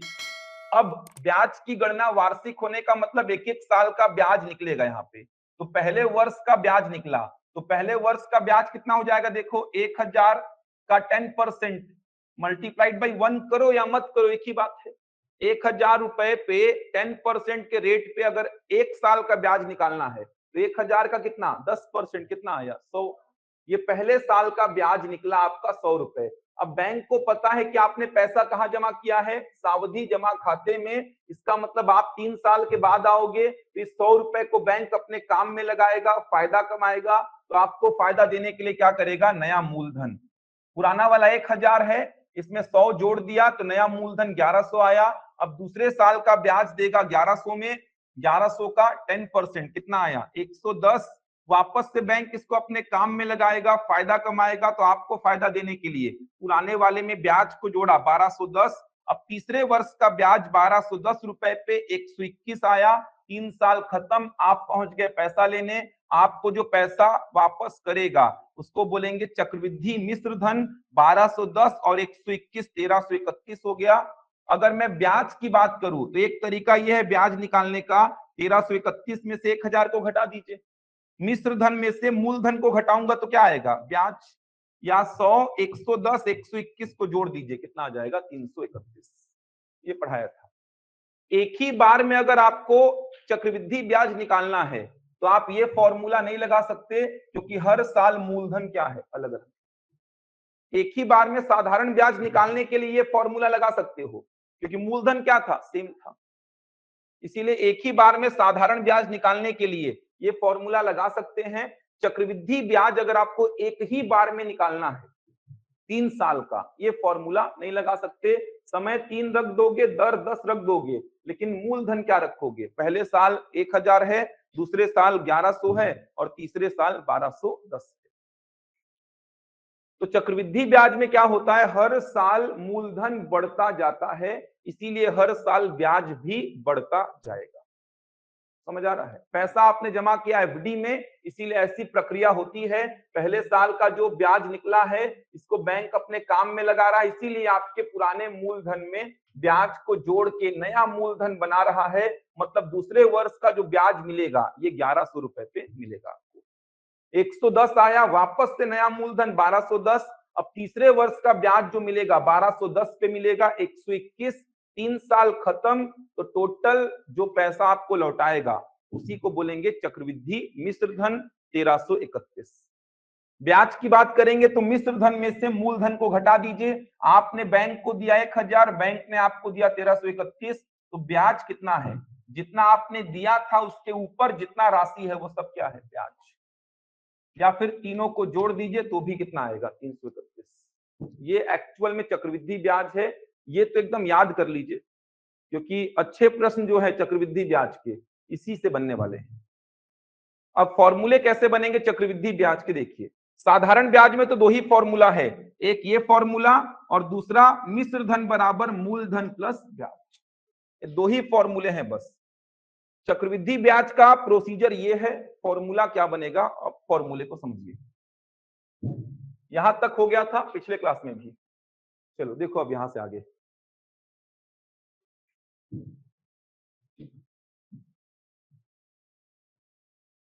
देखेंगे इसके आगे क्या होगा। प्रतिशत समझ आ रहा है आप यहां पे आप लोग को? प्रतिशत कैसे लग रहा है, ध्यान दीजिए, प्रतिशत कैसे लग रहा है। प्रारंभिक मान क्या है, 1000 देख पा रहे हैं। 1000 का कितना निकाले हैं आप, 10%। इस एक को छोड़ो, एक का तो मतलब कुछ है नहीं यहाँ पे, तो आप यहाँ पे ध्यान दीजिए, 1000 का कितना निकाले हो, 10%, और 1000 में जोड़ दिए हो, कितना आ गया, 1100। 1000 का 10% निकाल के 1000 में जोड़ने का मतलब क्या हुआ, 1000 का आप 10% निकालो, फिर 1000 में जोड़ो, इसका मतलब क्या हुआ, प्रतिशत के टर्म में पूछ रहा हूं मैं। 1000 का 10% निकाल के 1000 में जोड़ने का मतलब क्या हुआ है, 1000 में 10% का वृद्धि हुआ है। सिंपल सी बात है ये, 1000 में 10% का वृद्धि हुआ है। याद है ना, x में 10% का वृद्धि होता है तो नया मान बताने का दो तरीका होता है। पहला तरीका, x का 10% निकालो और x में जोड़ दो, तो वही तो किया है। 1000 प्रारंभिक मान है, 1000 का 10% निकाला है, ये देखिए 1000 का 10% निकाल के 1000 में जोड़ दिया, कितना आ गया, 1100। कहने का मतलब क्या हो रहा है, तो 1000 में 10% का क्या हो रहा है, वृद्धि। 1000 में 10% का क्या हो रहा है, वृद्धि। अब 1000 में 10% का वृद्धि होने का मतलब नया मान को आप ऐसे भी तो लिख सकते हो, 1000 का कितना, 110%, कितना आ जाएगा ये, 1100। सिंपल सी बात है ना। 1000 में 10% का वृद्धि होने को आप ऐसे भी तो लिख सकते हो, 1000 का 110%, कितना आ गया, 1100। आप 1000 में 10% के वृद्धि को दो तरीके से निकालते हो, 1000 का 10% निकाल के 1000 में जोड़ दो, 1100 आ गया, या 1000 का सीधे कितना लिख दो, 110%, 1100 आ गया। प्रतिशत में पढ़ाया हूं इस बात को। तो आपने क्या किया, देखो 1000 का 10% निकाले, 1000 में जोड़े, 1100 आया। फिर से 1100 का 10% निकाले और 1100 में जोड़े, 1210 आया। इसका मतलब 1100 में क्या कर रहा हूं मैं, 10% का वृद्धि। तो 1100 में 10% का वृद्धि करने का मतलब 1100 का 110%, कितना आ गया, देखो 1210। समझ आ रहा है। फिर से क्या किए हो, 1210 का 10% निकाले, 121 आया, 1210 में 121 को जोड़ दिए। कहने का मतलब क्या कर रहा हूं मैं, 1210 में 10% का वृद्धि, तो 1210 का कितना हो गया, 110%, कितना आ जाएगा, 1331। समझ पा रहे हो बात को, यही तो पढ़ाया हुआ आप लोग को प्रतिशत में, यही पढ़े हो ना। x में 10% का वृद्धि करने का मतलब क्या होता है, x में 10% का वृद्धि करने का मतलब x का 110% लिख दो, या फिर x का 10% निकाल के x में जोड़ दो। 120 रुपए में 10% का वृद्धि करना है, नया मान क्या होगा, तो दो तरीका बताया था। 120 का 10% कितना होगा, 12, 120 में 12 को जोड़ दो, कितना हो गया, 132, याद है। दूसरा तरीका, 120 का 110%, 132 आ जाएगा। तो यहाँ पे जो डिटेल्ड में आपने प्रोसीजर देखा, ये जो डिटेल्ड में प्रोसीजर देखा, इसमें क्या हो रहा था, 1000 का 10% निकाला, 100 आया, 1000 में 100 को जोड़ा तो 1100 आ गया। 1100 का 10% निकाला, 1100 में 110 को जोड़ा तो 1210 आया। 1210 का 10% निकाला और 1210 में जोड़ दिया, 1331 आया। तो 1000 में 10% का वृद्धि, 1000 का 10% निकाल के 1000 में जोड़ने का मतलब 1000 में 10% का वृद्धि। अब 1000 में 10% के वृद्धि को या तो ऐसे बताओ या तो ऐसे बताओ, 1100 हो गया। अब 1100 का 10% निकाल के 1100 में जोड़ने का मतलब 1100 में 10% का वृद्धि, 1210 हो गया। 1210 का 10% निकाल के 1210 में जोड़ने का मतलब 1210 में 10% का वृद्धि, 1331 हो गया। तो 1000 में क्या हुआ, 10% का वृद्धि, 1100। 1100 में क्या हुआ, 10% का वृद्धि, 1210। 1210 में क्या हुआ, 10% का वृद्धि, 1331। हर साल आपके अमाउंट में 10% का क्या हो रहा है, वृद्धि। आपने बैंक को 1000 रुपए दिया, अगर बैंक 10% एनुअल रेट पे आपको यहाँ पे इंटरेस्ट दे रहा है चक्रवृद्धि ब्याज में, इसका मतलब हर साल आपका धनराशि 10% बढ़ता जाएगा। 1000 जमा किए, एक साल बाद 1100 हो गया, 2 साल बाद 1210 और 3 साल बाद 1331। सेम ऐसा ही जनसंख्या वाला प्रश्न मैंने लिया था। अब मैंने ये भी बोला था कि ऐसा करने का क्या मतलब, सीधे आप क्या करेंगे, 1000 में 10% का वृद्धि, तो 1000 का 110%, इसमें 10% का वृद्धि तो इसका 110%, इसमें 10% का वृद्धि तो इसका 110%, कितना आ जाएगा सिंप्लीफाई करने पर 1331। तो आप ऐसा भी क्यों करेंगे, अलग अलग कैलकुलेशन करने का क्या मतलब, सीधे ही कैलकुलेशन करो। 1000 में 10% का वृद्धि तो 1000 का 110%, एक साल बाद इतना हो गया धनराशि, इसमें 10% का वृद्धि तो इसका 110%, 2 साल के बाद इतना धनराशि हो गया है, इसमें 10% का वृद्धि तो इसका 110%, कितना हो गया 1331। समझ पा रहे हैं बात को, वही चल रहा है जो प्रतिशत में चल रहा था। आप प्रतिशत को अलग अलग प्रकार से समझे थे। 1000 में 10% का वृद्धि करने को आपने दो प्रकार से समझा था, 1000 का 10% निकालो 100 आया, 1000 में जोड़ो 1100 हो गया, या फिर 1000 में 10% का वृद्धि को आपने ऐसा समझा, 1000 का 110% लिख दो 1100 हो गया। फिर से 1100 का 10% निकला, 110 1100 में जुड़ गया तो 1100 में 10% का वृद्धि 1210, 1210 का 10% निकला, 1210 में जुड़ गया, इसका मतलब 1210 में 10% का वृद्धि 1331। लेकिन मेरे को सीधे यही वाला वैल्यू चाहिए, तो मैं काहे के लिए इतना कैलकुलेशन करूंगा, सीधे 1000 का 110%, इसका 110%, इसका 110%, कितना आ गया 1331। समझ पा रहे हैं बात को, बन जाएगा। अब होता क्या है, एक फॉर्मूला है P1 प्लस R बाई 100 का पावर में n, एक ये फॉर्मूला है, एक ये फॉर्मेट है।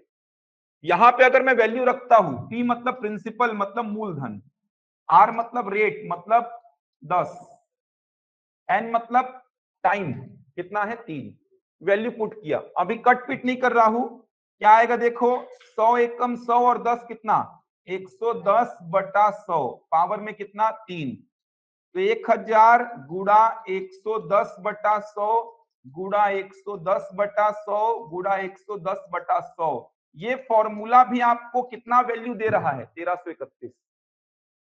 समझ आ रहा है, ये फॉर्मूला भी आपको 1331 ही दे रहा है, इसीलिए ये फॉर्मूला बन जाता है किसका, चक्रवृद्धि मिश्र धन का, ब्याज का नहीं, चक्रवृद्धि मिश्र धन, क्योंकि 1331 क्या था, मिश्र धन था।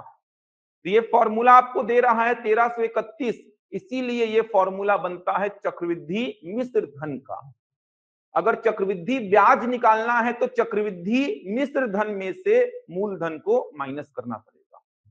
4 तरीके लिखे हुए हैं, ये देखिए आपके सामने, ये पहला तरीका लिखा हुआ है, एक्चुअल में तो यही है, इसको तो याद रखना ही है आपको, एकदम रट लो। 1000 था, 1000 का 10% निकाले 100, 1000 में जोड़े 100 को 1100 आया, 1100 का 10% निकाले 110, 1100 में 110 को जोड़े 1210 आया, 1210 का 10% निकाले 121, 1210 में 121 को जोड़े 1331 आया, मतलब मैं 3 साल के बाद बैंक से 1331 रुपए लेके आऊंगा। इसी को मैं क्या बोल रहा हूं, मिश्र धन बोल रहा हूं। समझ पा रहे हैं बात को, एकदम रट लो, क्योंकि बहुत सारे कंसेप्ट निकल के आएंगे, बहुत सारे कंसेप्ट निकलेंगे, तो रटा हुआ होगा तो कंसेप्ट आपको दिखने लगेगा।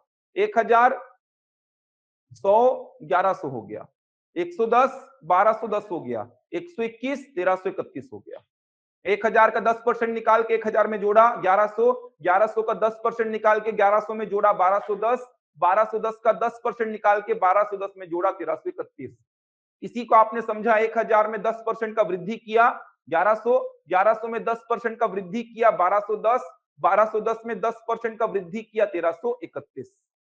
इसी को आपने समझा 1000 का 110%, इसका 110%, इसका 110%, 1331। इसी को आपने समझा कि ये फॉर्मूला जो है सेम यही वैल्यू दे रहा है, इसीलिए ये फॉर्मूला बन जाता है चक्रवृद्धि मिश्र धन का फॉर्मूला, चक्रवृद्धि मिश्र धन का फॉर्मूला। समझ आ रहा है, 4 तरीके हैं, चारों तरीके एक ही हैं, कुछ अलग नहीं है, चारों तरीके एक ही हैं। तो पहला फॉर्मूला आपने बना लिया है, पहले फॉर्मूले को लिखिए चक्रवृद्धि मिश्र धन, नोट कर लिए इससे पहले पूरा, ये सब पूरा नोट कर लिए हैं, नोट कर लीजिए।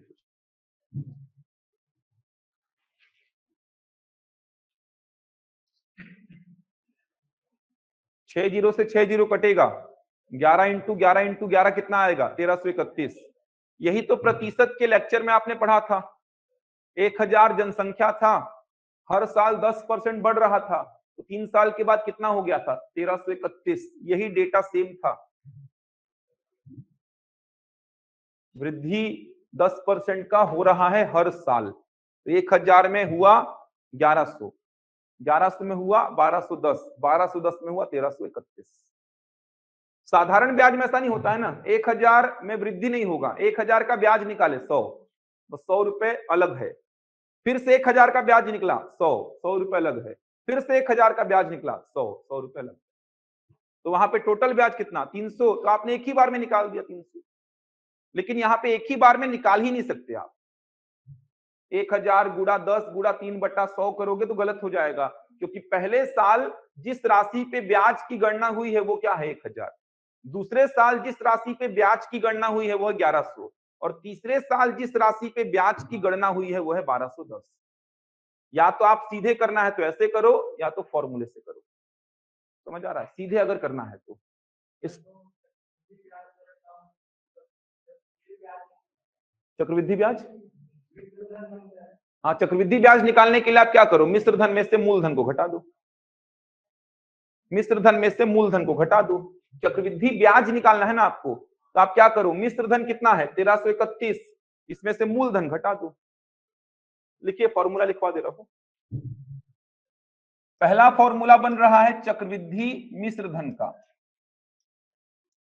चक्रवृद्धि मिश्र धन P1 प्लस R/100 का पावर में n। यहां पे n हमेशा वर्ष में होना चाहिए। ब्याज की गणना वार्षिक, ब्याज की गणना वार्षिक। ये फॉर्मूला तब यूज करेंगे जब ब्याज की गणना होगी वार्षिक, ध्यान रखिएगा। वार्षिक ब्याज की गणना होने का मतलब हर साल ब्याज कैलकुलेट होगा। अगर आपको चक्रवृद्धि ब्याज निकालना है, अगर आपको चक्रवृद्धि ब्याज चाहिए तो कुछ दिक्कत नहीं है, चक्रवृद्धि मिश्र धन में से मूलधन को घटा दीजिए।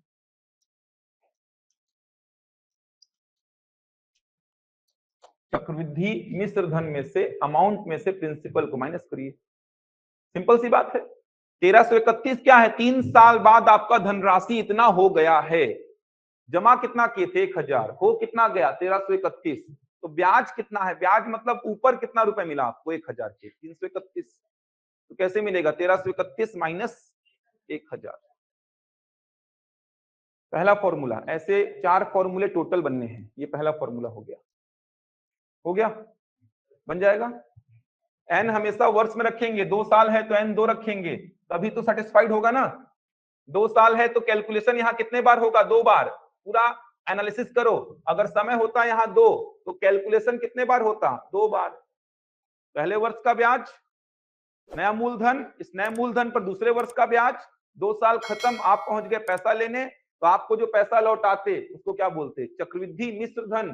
तो यहां पर भी क्या होता, 1000 का 110%, उसका 110%, इतने में खत्म हो जाता प्रश्न। ये तब होता जब यहाँ पे एन का वैल्यू कितना रखते, 2।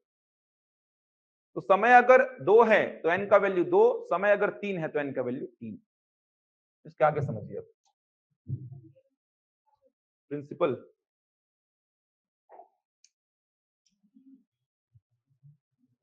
देखो, अब मान लीजिए 1000 रुपया आपने जमा किया है 10% वार्षिक दर पर, 10% वार्षिक दर पर 2 वर्ष के लिए एफडी आपने किया है, 2 वर्ष के लिए। 1000 रुपया 10% 10% दिया हुआ है आपको 2 साल के लिए। यहां पे ब्याज की गणना होगी छमाही, ऐसा मेंशन कर देगा, ब्याज की गणना होगी छमाही। छमाही का मतलब हाफ ईयरली, छमाही। इसका मतलब क्या हुआ, हर 6-6 महीने में ब्याज का कैलकुलेशन होने वाला है। जो 1 साल में हो रहा था अब 6-6 महीने में होगा। तो जैसे वहां पे पहले वर्ष का निकाले थे, यहाँ पे क्या होगा, पहले 6 माह का ब्याज। डिटेल्ड अगर देखेंगे प्रोसीजर तो पहले 6 माह का ब्याज, तो पहले 6 माह का ब्याज, तो 1000 गुणा 10 कितना लिखूंगा यहाँ पे, 1/2 लिखूंगा, क्योंकि 1000 का 10% कितने साल का है, 1 साल का। 6 महीना मतलब मल्टीप्लाइड बाई 6 नहीं करेंगे, 6 साल का हो जाएगा, फिर 6/12 मतलब 1/2। 6 महीना मतलब वर्ष में कितना होगा, 6/12 मतलब 1/2। सिंप्लीफाई करेंगे तो यहां पर क्या मिलेगा, देखिए 100/2 मतलब कितना, 50। तो पहले 6 माह का ब्याज आया 50 रुपए, बैंक इसको अपने काम में लगाएगा, फायदा कमाएगा। तो आपको फायदा देने के लिए क्या करेगा, वो नया मूलधन लिखेगा। तो नया मूलधन कितना हो जाएगा, 1000 प्लस 50, 1050। अब दूसरे 6 माह का ब्याज, पूरा कैलकुलेशन नहीं करूंगा, केवल ये स्टेप में रोकूंगा इसको। दूसरे 6 माह का ब्याज, तो दूसरे 6 माह का ब्याज कितना हो जाएगा, देखो 1050 गुणा 10 गुणा कितना, 1/2 इंटू कितना 100, कितना आ जाएगा 52.5। फिर से नया मूलधन लिखेंगे, तो नया मूलधन कितना हो जाएगा, 1050 पहले हो चुका था, इसमें 52.5 को जोड़ेंगे तो कितना आएगा, 1102.5।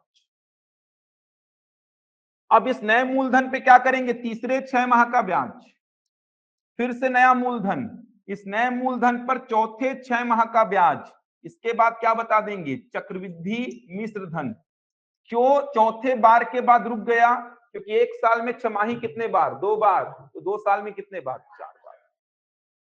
अभी तक कितने समय का कैलकुलेशन हो चुका है, 1 साल का हो चुका है कैलकुलेशन। तीसरे 6 महीने का ब्याज नया मूलधन, चौथे 6 महीने का ब्याज, चौथा 6 महीना मतलब 2 साल खत्म। 2 साल खत्म, आप पहुंच गए पैसा लेने, तो आपको जो पैसा लौटाएगा उसको क्या बोलेंगे, चक्रवृद्धि मिश्र धन। तो ब्याज की गणना अगर छमाही बोलेगा तो उसका मतलब आपको समझा रहा था कि ब्याज की गणना छमाही का मतलब क्या हुआ। तो ब्याज की गणना छमाही का मतलब ये हुआ कि 6-6 महीने में ब्याज का कैलकुलेशन होगा और नया मूलधन लिखते जाएंगे। ये देखिए 6-6 महीने में ब्याज का कैलकुलेशन होगा। तो फॉर्मूला क्या बनेगा, फॉर्मूले को समझते हैं, फॉर्मूले में क्या क्या चेंजेस आएगा समझिए। प्रोसीजर तो समझ आ रहा है आपको कि छमाही का मतलब क्या हुआ, 6-6 महीने का ब्याज निकालेंगे, 6 महीने का ब्याज नया मूलधन, यहाँ पे क्या आएगा 1/2, 1/2। तो फॉर्मूले में चेंज क्या होगा, ध्यान दीजिए फॉर्मूले में क्या चेंज होगा। चक्रवृद्धि मिश्र धन का फॉर्मूला जब मैं लिखूंगा, ये देखिए चक्रवृद्धि मिश्र धन का फॉर्मूला में पहला चेंज क्या होगा, 100 के बगल में बार बार क्या आएगा, 2 आ रहा था, बार बार 2, 1/2 1/2 चल रहा था, तो 100 के बगल में कितना आएगा, 2। और 1 साल में कितने बार छमाही हो रहा था, 2 बार, 2 साल में 4 बार, तो n वर्ष में कितने बार होगा, 2n बार। समझ आ रहा है। पहला चेंज क्या आया, 100 के बाजू में 2, क्योंकि आप देख पा रहे हैं बार बार 100 के बाजू में क्या आएगा, 2 आएगा। ये देखिए 100 के बाजू में 2, 100 के बाजू में 2, तो बार बार 100 के बाजू में 2 आएगा, तो यहाँ पे 100 के बाजू में कितना लिख दिया, 2। और n वर्ष में छमाही कितने बार होगा, 2n बार। 1 साल होता अगर समय तो छमाही का कैलकुलेशन कितने बार होता, 2 बार। 2 साल अगर समय है तो छमाही का कैलकुलेशन कितने बार होगा, 4 बार। तो n वर्ष में कितने बार होगा, 2n बार। समझ आ रहा है। तो ये फॉर्मूला है जब ब्याज की गणना होगी छमाही, ब्याज की गणना होगी छमाही। कुछ चेंजेस नहीं करना है आपको, आर हमेशा वार्षिक ही पुट करेंगे। बुक में क्या करता है, आर को छमाही बनाता है वो, आपको कुछ नहीं करना है। फॉर्मूला में सारा चेंजेस आपने कर दिया है। आर को हमेशा रखेंगे वार्षिक, एन को हमेशा रखेंगे वर्ष में, और पी आपका मूलधन। सीधे यहां वैल्यू पुट करेंगे, आपका चक्रवृद्धि मिश्र धन मिल जाएगा। चक्रवृद्धि ब्याज निकालने के लिए तो वही काम करना है, मिश्र धन में से मूलधन को माइनस। अमाउंट क्या बोल रहे हैं, ये वाला नोट कर लीजिए। पूरा कैलकुलेशन नहीं किया हूं ना, इसको मैं समझाने के लिए केवल छोड़ दिया हूं। 2 साल तक कितने बार छमाही होता, 4 बार बोलेगा ना। ब्याज की गणना कैसी करनी है, छमाही, तिमाही, वार्षिक, बोलेगा ऐसा? समझ आ रहा है? मतलब पहले 6 महीने तक आपका मूलधन कितना रहेगा, 1000। अगले 6 महीने में आपका मूलधन कितना होगा, 1050। अगले 6 महीने में आपका मूलधन कितना होगा, 1102.5। फिर अगले 6 महीने में मूलधन और बढ़ेगा। तो ब्याज की गणना छमाही का मतलब हर 6 महीने में ब्याज निकलेगा। ब्याज की गणना वार्षिक का मतलब हर एक वर्ष में ब्याज निकलेगा। ब्याज की गणना तिमाही का मतलब हर 3 महीने में ब्याज निकलेगा।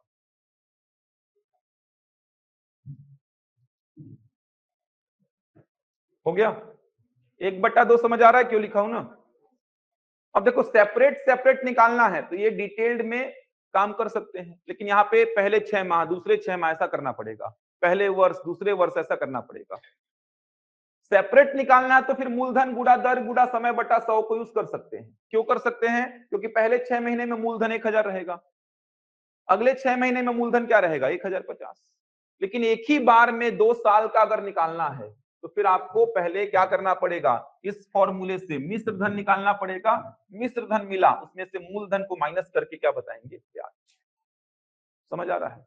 एक ही बार में अगर आपको निकालना है चक्रवृद्धि ब्याज वाले चैप्टर में तो ये वाला फॉर्मूला फिर आप नहीं लगा सकते। ये देखिए जो समझाया था मैं आपको, ये फॉर्मूला आप नहीं लगा सकते।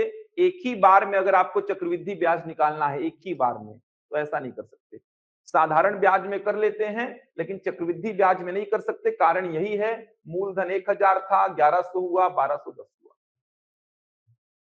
तो फॉर्मूले आपने बचपन से पढ़े होंगे, इस प्रकार के फॉर्मूले रहते हैं चक्रवृद्धि ब्याज वाले चैप्टर में। कारण समझ आ रहा होगा क्यों ऐसे फॉर्मूले बन रहे हैं।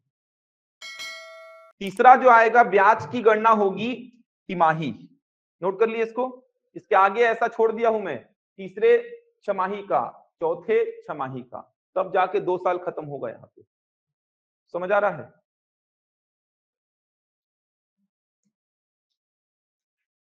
देखिए एक और एग्जांपल लेके तिमाही को समझिए। 1000 रुपया आपने जमा किया 10% वार्षिक दर पर 1 साल के लिए, 1 साल के लिए एफडी किया है आपने। यहाँ पे ब्याज की गणना कैसी हो रही है, छमाही,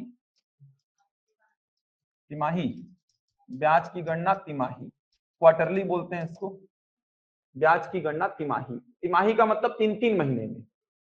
तो क्या करेंगे आप, पहले 3 माह का ब्याज, पहले 3 माह का ब्याज मतलब पहले 3 महीने तक आपका मूलधन क्या रहेगा, 1000। पहले 3 महीने, 3 महीने का मतलब कितना लिखूंगा, 1/4 लिखूंगा। 3 महीना मतलब 3/12 मतलब 1/4। सिंप्लीफाई करेंगे 2 जीरो से 2 जीरो, 100/4 कितना आएगा, 25। अब इस 25 को बैंक अपने काम में लगाएगा, फायदा कमाएगा, तो आपको फायदा देने के लिए क्या करेगा, नया मूलधन लिखेगा। नया मूलधन क्या लिखेगा, 1000 में 25 को जोड़ देगा, कितना आ गया, 1025। अब दूसरे 3 महीने का ब्याज, दूसरे 3 महीने का ब्याज, तो दूसरे 3 महीने का ब्याज बैंक आपको देगा 1025 रुपए पे, 10% के रेट पे, 1/4 ही आएगा। यहाँ पे सिंप्लीफाई करेंगे तो आपको कुछ मिलेगा यहां से ब्याज। फिर क्या लिखेंगे, नया मूलधन। नया मूलधन मतलब क्या, पुराने वाले में क्या करेंगे, ब्याज को जोड़ेंगे। इस नए मूलधन पे क्या करेंगे, तीसरे 3 माह का ब्याज निकालेंगे। फिर नया मूलधन, इस नए मूलधन पे चौथे 3 माह का ब्याज, फिर चक्रवृद्धि मिश्र धन।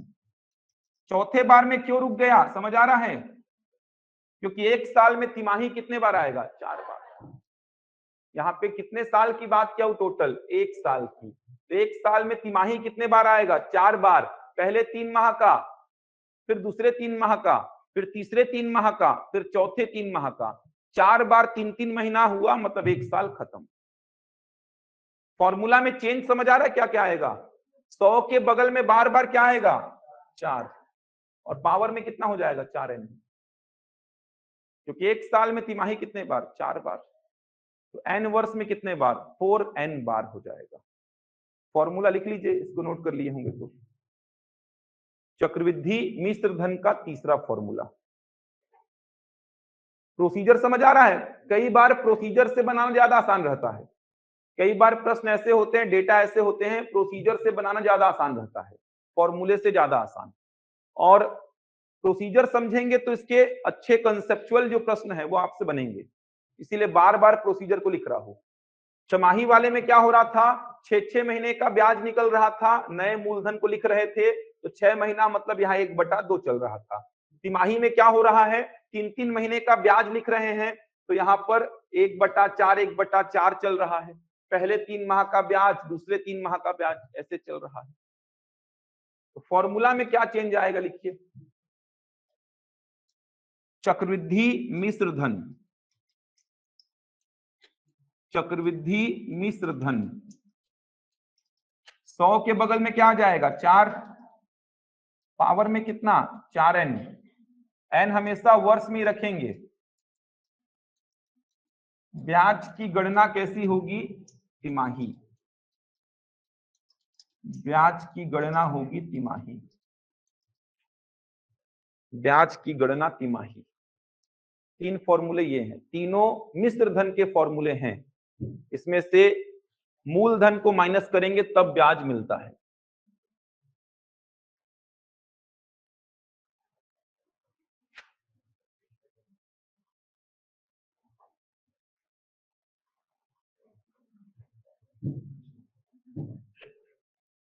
समझ आया यहां तक,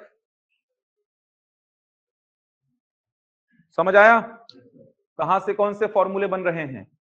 समय अगर 2 साल है, समय अगर 2 साल है और ब्याज की गणना वार्षिक हो रही है, तो कितने बार कैलकुलेशन होगा? क्या बोल रहा हूं, सुन लो आराम से। समय 2 साल है, 2 साल के लिए मैंने अपना धनराशि को एफडी किया है और ब्याज की गणना हो रही है वार्षिक, कितने बार कैलकुलेशन होगा? 2 बार होगा। पहले साल का ब्याज, नया मूलधन, इस नए मूलधन पर दूसरे साल का ब्याज, फिर मिश्र धन। तो यहां पर पावर में कितना बनेगा, 2, बनना भी चाहिए, बनना भी चाहिए। वार्षिक में अगर समय 2 साल है तो कैलकुलेशन भी 2 बार होगा, तो पावर में कितना बनेगा, 2। अगर समय 2 साल है और ब्याज की गणना हो रही है छमाही, तो कैलकुलेशन कितने बार होगा, 4 बार होगा, होना भी चाहिए। देखो 2 × 2 कितना बन जाएगा पावर में, 4। समझ आ रहा है? अगर समय 2 साल है और ब्याज की गणना तिमाही हो रही है, तो कैलकुलेशन कितने बार होगा, ब्याज की गणना तिमाही हो रही है और 2 साल के लिए मैंने एफडी किया है, तो कितने बार कैलकुलेशन होगा, 8 बार। ये देखो 4 × 2 करने पर क्या आएगा, 8। तो पावर आपको खुद से सेटिस्फाइड कर देगा, पावर खुद से सेटिस्फाइड करेगा। अगर समय 2 साल है तो वार्षिक में 2 बार कैलकुलेशन होगा, पावर में 2 बन रहा है। समय 2 साल है तो छमाही में 4 बार कैलकुलेशन होगा, पावर में 4 बन रहा है। समय 2 साल है तो तिमाही में 8 बार कैलकुलेशन होगा, पावर में 8 बन रहा है। इसीलिए एन हमेशा किस में रखेंगे, वर्ष में। चलो मेरे को बताओ, एन अगर 9 महीना है, ये पूछा था व्यापम में एक प्रश्न पिछले साल फूड इंस्पेक्टर में। समय अगर 9 महीना है, 9 महीना, और ब्याज की गणना तिमाही कर रहे हैं, तो कितने बार कैलकुलेशन होगा, 3 बार होगा। फॉर्मूला समझ नहीं आ रहा है तो प्रोसीजर लगा लो, पहले 3 माह का ब्याज, नया मूलधन, इस नए मूलधन पर दूसरे 3 माह का ब्याज, नया मूलधन, इस नए मूलधन पर तीसरे 3 माह का ब्याज, 9 महीना खत्म, चक्रवृद्धि मिश्र धन। फॉर्मूला में भी पावर में कितना बनना चाहिए, 3, क्योंकि 9 महीना में तिमाही में 3 बार कैलकुलेशन होगा, तो फॉर्मूला में 3 बनना चाहिए, बनेगा ना। एन हमेशा वर्ष में पुट करना है, तो 9 महीना मतलब कितना, 9/12 मतलब कितना, 3/4 वर्ष, 3/4 वर्ष। और यहां पे एन का वैल्यू 3/4 पुट करेंगे तो 4 से 4 कटेगा, एन कितना आएगा, 3 आएगा। पावर आपको खुद से संतुष्ट कर देगा उसका। एन जब वर्ष में रखेंगे तो अपने आप आपको दिखेगा पावर सेटिस्फाइड होता हुआ। एन वर्ष में पुट करना है, 9 महीना, और कैलकुलेशन कैसा होगा, तिमाही, तो 9 महीना में तिमाही का कैलकुलेशन 3 बार होगा, तो पावर में यहां 3 बनना चाहिए, या तो आप पावर में 3 ही लिख दो डायरेक्ट। समझ आ रहा है? एन का वैल्यू वर्ष में रखो, 9 महीना मतलब 9/12 मतलब 3/4, n का वैल्यू 3/4 पुट करूंगा, 4 से 4 कटेगा, पावर में कितना बन रहा है? कुछ चेंजेस नहीं करना है, आर वार्षिक ही रखना है। बुक में कंफ्यूज किया है, छमाही वाले प्रश्नों में पहले आर को छमाही में बनाता है वो, तिमाही वाले में आर को तिमाही में बनाता है। कुछ नहीं करना है आपको यार, आपको क्या करना है, आर सीधे वार्षिक वाला रखना है जो प्रश्न में दिया रहेगा, और प्रश्न में वार्षिक ही दिया रहता है। एन हमेशा वर्ष में रखना है, महीना में दिया होगा तो उसको वर्ष में कन्वर्ट करेंगे आप, बन जाएगा। चलो अब कुछ बातें समझाओ मेरे को आप लोग। एक फॉर्मूला और बच गया जो बनने वाला है। चलो मान लो समय है 2.5 वर्ष, ऐसा दिया है फ्रैक्शन में। अच्छा 2.5 वर्ष मतलब 2 + 1/2 ही होता है ना, 2.5 वर्ष बोलू या 2 और 1/2 एक ही बात है ना। समय अगर 2.5 वर्ष है और मैं बोला ब्याज की गणना करनी है वार्षिक, समय 2.5 वर्ष है, ब्याज की गणना कैसी करनी है प्रश्न में दिया ही नहीं है। 8 नंबर का मेंस में बना था ये प्रश्न, ब्याज की गणना कैसे होगी प्रश्न में नहीं दिया है। अब कैसे होगी प्रश्न में नहीं दिया है मतलब वार्षिक होगी, ये बात भी ध्यान रखेंगे। कौन सा ब्याज है प्रश्न में नहीं दिया है मतलब वो साधारण ब्याज है, समझ आ रहा है। कौन सा ब्याज प्रश्न में मेंशन नहीं किया तो साधारण ब्याज है वो। प्रश्न कभी कभी ऐसा आता है ब्याज मेंशन ही नहीं करेगा उसमें, कौन से ब्याज पे प्रश्न करना है तो उसको साधारण ब्याज लेके चलेंगे। और चक्रवृद्धि ब्याज में ब्याज की गणना कैसे करनी है बताया ही नहीं आपको, तो हमेशा कैसे करेंगे फिर, वार्षिक।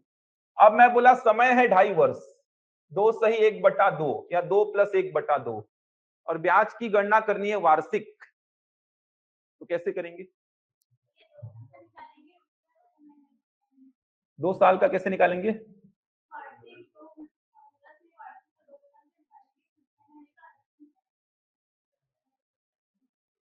होगा ऐसा? डिटेल्ड प्रोसीजर सोचिए क्या होगा। 2.5 साल है, पहले साल का ब्याज निकलेगा, फिर नया मूलधन, वार्षिक बोल रहे हैं ना। क्या करेंगे, पहले साल का ब्याज, पहले वर्ष का ब्याज ये निकालेंगे, फिर नया मूलधन आएगा, फिर नया मूलधन आएगा।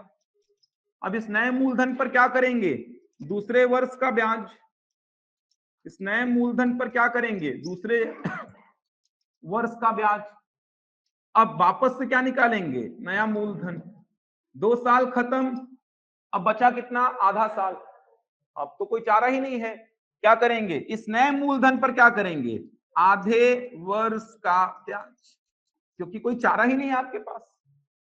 इस नए मूलधन पर आधे वर्ष का ब्याज, इस नए मूलधन पर जब आप आधे वर्ष का ब्याज निकालोगे तो नया मूलधन गुणा दर समय कितना, आधा, मल्टीप्लाइड बाय कितना, 100। आधे वर्ष का ब्याज निकाले, क्या लिख देंगे, चक्रवृद्धि मिश्र धन। 2.5 साल कंप्लीट हो गया, और कोई चारा ही नहीं करने का। समय 2.5 साल है और बोल रहा है वार्षिक, तो पहले वर्ष का ब्याज निकाला, नया मूलधन, इस नए मूलधन पर दूसरे वर्ष का ब्याज, फिर नया मूलधन, 2 साल खत्म। अब इस नए मूलधन पर बचा कितना है, आधा साल, आधे साल का ब्याज निकाल दिया, 2.5 साल खत्म, क्या बता दिया, चक्रवृद्धि मिश्र। जैसे मान लो समय होता 3 सही 1/4 या 3 सही 3/4 वर्ष, इसी को आप 3 और 3/4 बोलते हो। तो समय अगर है 3 सही 3/4 वर्ष, और ब्याज की गणना कैसी करनी है, वार्षिक। क्या करेंगे, पहले वर्ष का ब्याज, नया मूलधन, इस नए मूलधन पर दूसरे वर्ष का ब्याज, नया मूलधन, इस नए मूलधन पर तीसरे वर्ष का ब्याज, नया मूलधन, इस नए मूलधन पर 3/4 वर्ष का ब्याज, फिर मिश्र धन। तो उस नए मूलधन पर 3/4 वर्ष का ब्याज निकालता तो यहां पर क्या आता, 3/4, 3/4 वर्ष सीधे बोल रहा हूं, 1/2 वर्ष सीधे बोल रहा हूं, तो यहाँ पे 1/2 आता, वैसे ही यहाँ पे क्या आता, 3/4 आता, आता ना। उसके बाद क्या बताते, मिश्र धन। फॉर्मूला में क्या चेंज आएगा समझो। अब फॉर्मूला में क्या चेंज आएगा, ध्यान से समझना। समय अगर दिया है 2 सही 1/2 वर्ष, समय अगर दिया है फ्रैक्शन में 2 सही 1/2 वर्ष, तो चक्रवृद्धि मिश्र धन का फॉर्मूला क्या बनेगा समझो, 2 साल तक कैसा निकालोगे, वार्षिक। तो P1 प्लस R/100 का पावर में कितना, 2, और बचे आधे साल का अलग से निकालते हैं आप, तो R/100 के बाजू में क्या आएगा, 1/2। ये देखिए, ये बनेगा मिश्र धन का फॉर्मूला। प्लस प्लस नहीं आएगा ना बीच में, क्योंकि ये क्या है, प्रतिशत का कंसेप्ट, पिछले वाले का 110%, पिछले वाले का 110%, ऐसा चलता है। तो बीच में प्लस प्लस नहीं आएगा, आपको लग रहा होगा प्लस आएगा, बीच में प्लस प्लस नहीं आने वाला, ध्यान रखिए भाई, क्योंकि आपका बेसिक कंसेप्ट ही आपने कहां से डेराइव किया था, ये देखिए 1000 का 110%, प्लस प्लस नहीं आता है, इसका 110%, इसका 110%, तो फॉर्मूला में क्या बन रहा है, देखो 2 साल तक आपने क्या किया, वार्षिक, उसके बाद आधे साल का आपने अलग से निकाला है, इस नए मूलधन पे आधे साल का अलग से निकल रहा है, इस नए मूलधन पे, तो फॉर्मूला में परिवर्तन क्या आएगा, R/100 के बाजू में कितना, 1/2, तो R/100 के बाजू में कितना, 1/2। समझ आ रहा है।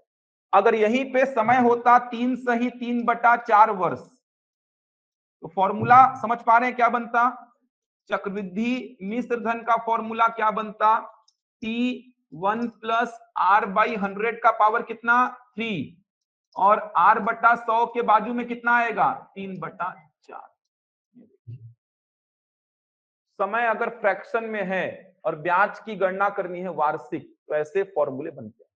8 नंबर का प्रश्न बन चुका है। ये वाला समय जो है ये कहा जाएगा, पावर में, और ये 1/2 कहा जाएगा, R/100 के बाजू में। ये वाला 3 जाएगा पावर में, और ये 3/4 कहा जाएगा, R/100 के बाजू में। ये देगा मिश्र धन, ध्यान रखिएगा। डिटेल्ड प्रोसीजर समझ आ रहा है। 2.5 साल है तो आपने क्या किया, पहले साल का ब्याज नया मूलधन, इस नए मूलधन पर दूसरे साल का ब्याज नया मूलधन, इस नए मूलधन पे आधे साल का ब्याज, तो R/100 के बाजू में 1/2 आना है। समय 3 से 3/4 वर्ष होता तो पहले वर्ष का ब्याज नया मूलधन, इस नए मूलधन पर दूसरे वर्ष का ब्याज नया मूलधन, इस नए मूलधन पर तीसरे वर्ष का ब्याज नया मूलधन, इस नए मूलधन पर 3/4 वर्ष का ब्याज, फिर चक्रवृद्धि मिश्र धन। तो 3 साल तक कैसे निकाले, वार्षिक, बचे हुए समय के लिए अलग से निकाले, तो R/100 के बाजू में 3/4 तो आएगा। समझ आ रहा है। तो n अगर फ्रैक्शन में रहेगा, फ्रैक्शन में रहेगा, और ब्याज की गणना कैसे करनी है, वार्षिक, और वार्षिक ही बोलता है, n इस प्रकार से दे देगा आपको और कुछ नहीं बोलेगा, ब्याज की गणना कैसी हो रही है, तो वार्षिक ही होगी। तो फॉर्मूला मिश्र धन का ऐसा बनेगा, ये जो पूर्ण संख्या है, ये जो होल नंबर है, ये पावर में आएगा, ये 1/2 R/100 के बाजू में, ये 3 पावर में आएगा, ये 3/4 R/100 के बाजू। समझ आ रहा है। इतने फॉर्मूले हैं, ये 3 फॉर्मूले समझ आ गए होंगे कहां से आते हैं, और एक ये फॉर्मूला, इतने फॉर्मूले हैं, और साथ में डिटेल्ड प्रोसीजर आपके दिमाग में हमेशा चलना ही चाहिए, क्योंकि वो नहीं चलेगा तो इसके अच्छे प्रश्न नहीं बन पाएंगे, केवल फॉर्मूले पे आधारित प्रश्न कर पाएंगे आप। 8 नंबर का प्रश्न पूछा था 17 में, इसी से संबंधित है, ये दिया था समय 2 सही 1/2 बनेगा। देख लीजिए एक बार पूरा, ये सारे फॉर्मूले हो गए, बेसिक कंसेप्ट और फॉर्मूले पूरे हो गए। ये फॉर्मूले हैं, देख सकते हैं। समझ आ रहा है, 2 क्यों आ रहा है, 4 क्यों आ रहा है, 2n 4n क्यों हो रहा है, तो आपको ये समझ आ रहा होगा। और यहाँ पर आपको ये समझ आ रहा होगा, ये 2 यहाँ क्यों लगा, 1/2 यहाँ क्यों लगा, ये 3 यहाँ क्यों लगा, 3/4 यहाँ क्यों लगा। तो आपको पहले तो ये डिटेल्ड प्रोसीजर एकदम याद होना चाहिए, ये जो लिखा है आपके सामने, यही सब कुछ है। साधारण ब्याज में तो कुछ है ही नहीं, चक्रवृद्धि ब्याज में ये डिटेल्ड प्रोसीजर है। ब्याज की गणना वार्षिक का मतलब 1-1 साल का ब्याज निकालो, नया मूलधन लिखते चलो। 3 साल है समय, तीसरे वर्ष का ब्याज निकाले, आप पहुंच गए पैसा लेने, तो अब क्या गणना होगी, मिश्र धन की। तो पहले ही कितना बन चुका है, 1210, उसमें जोड़ दिया 121, कितना हो गया, 1331। इसी को आपने प्रतिशत से लिंक कर दिया कि हर साल आपका धनराशि 10% बढ़ रहा है, तो आपने उसको इस प्रकार से डील किया। फिर आपने बोला ऐसा डील कर सकते हैं, फिर ये जो फॉर्मूला है ये भी वही वैल्यू दे रहा है, इसीलिए ये फॉर्मूला बन गया मिश्र धन का फॉर्मूला। 1331 दे रहा है ये फॉर्मूला, इसीलिए ये फॉर्मूला बन गया मिश्र धन का। इसके बाद आपने समझा, अगर छमाही बोलेगा तो 6 महीने का ब्याज निकाल के नया मूलधन लिखते जाऊंगा। तो फॉर्मूला में परिवर्तन क्या आ रहा है, आर के बाजू में 2 आ जाएगा, देख सकते हैं आर के बाजू में आ गया 100 के बाजू में आ गया 2, और पावर में 2n क्यों हो रहा है, क्योंकि एक साल में छमाही कितने बार, 2 बार। तिमाही में आपने देखा कि पावर में बार बार मतलब 100 के बाजू में बार बार क्या बन रहा है 4, क्योंकि 1/4 पहले 3 महीने का दूसरे 3 महीने का, तो यहाँ 1/4 बनेगा। तो फॉर्मूला में आपने चेंज क्या देखा, 100 के बगल में 4 और पावर में 4n क्यों, क्योंकि एक साल में तिमाही 4 बार, तो n वर्ष में 4n बार। यहाँ पे r हमेशा वार्षिक पुट करेंगे, n हमेशा वर्ष में, और p मूलधन। तो ये फॉर्मूला देगा आपको मिश्र धन, टोटल राशि जो आप लेकर आओगे, परिपक्वता राशि भी बोलते हैं इसको, परिपक्वता राशि भी जब पढ़ेंगे मेंस का पोर्शन बैंकिंग, वहां पे परिपक्वता राशि भी बोलते हैं। ब्याज निकालने के लिए मिश्र धन में से मूलधन को माइनस करना पड़ेगा आपको। इसके बाद आपने देखा समय अगर फ्रैक्शन में दिया है तो आप उसको कैसे डील करोगे। समय फ्रैक्शन में देने का मतलब ऐसा देता है समय, कभी कभी ये देखिए जैसे बोल देगा 2 वर्ष 4 माह, ऐसा देगा। तो 2 वर्ष में है, 4 माह मतलब कितना, 4/12 मतलब 1/3, 2 + 1/3 का मतलब समय कितना है, 2 सही 1/3। समझ आ रहा है। और 2 सही 1/3 के लिए मिश्र धन का फॉर्मूला P1 + R/100 का पावर में कितना 2, 1 + 1/3 × R/100। समय ऐसा देगा 2 वर्ष 4 माह, तो 4 माह मतलब 1/3, 2 वर्ष और 1/3 वर्ष, 2 + 1/3 या 2 सही 1/3 बन जाएगा। कल से क्वेश्चंस करेंगे इसके, पूरे को पढ़ लेना एक बार। चक्रवृद्धि ब्याज में आऊंगा तो फॉर्मूले नहीं लिखवाऊंगा आपको, फॉर्मूले पूरे हो चुके हैं, ये पूरा याद होना चाहिए आपको, इसमें कोई डाउट तो नहीं है। प्लस बोलो बीच में या सही बटे में लिखो, मिश्रित भिन्न में, बात एक ही है। बन जाएगा यहां तक। दोनों लेक्चर को देख लेना एक बार, शनिवार का और आज का। कल क्वेश्चंस करेंगे साधारण ब्याज के पहले।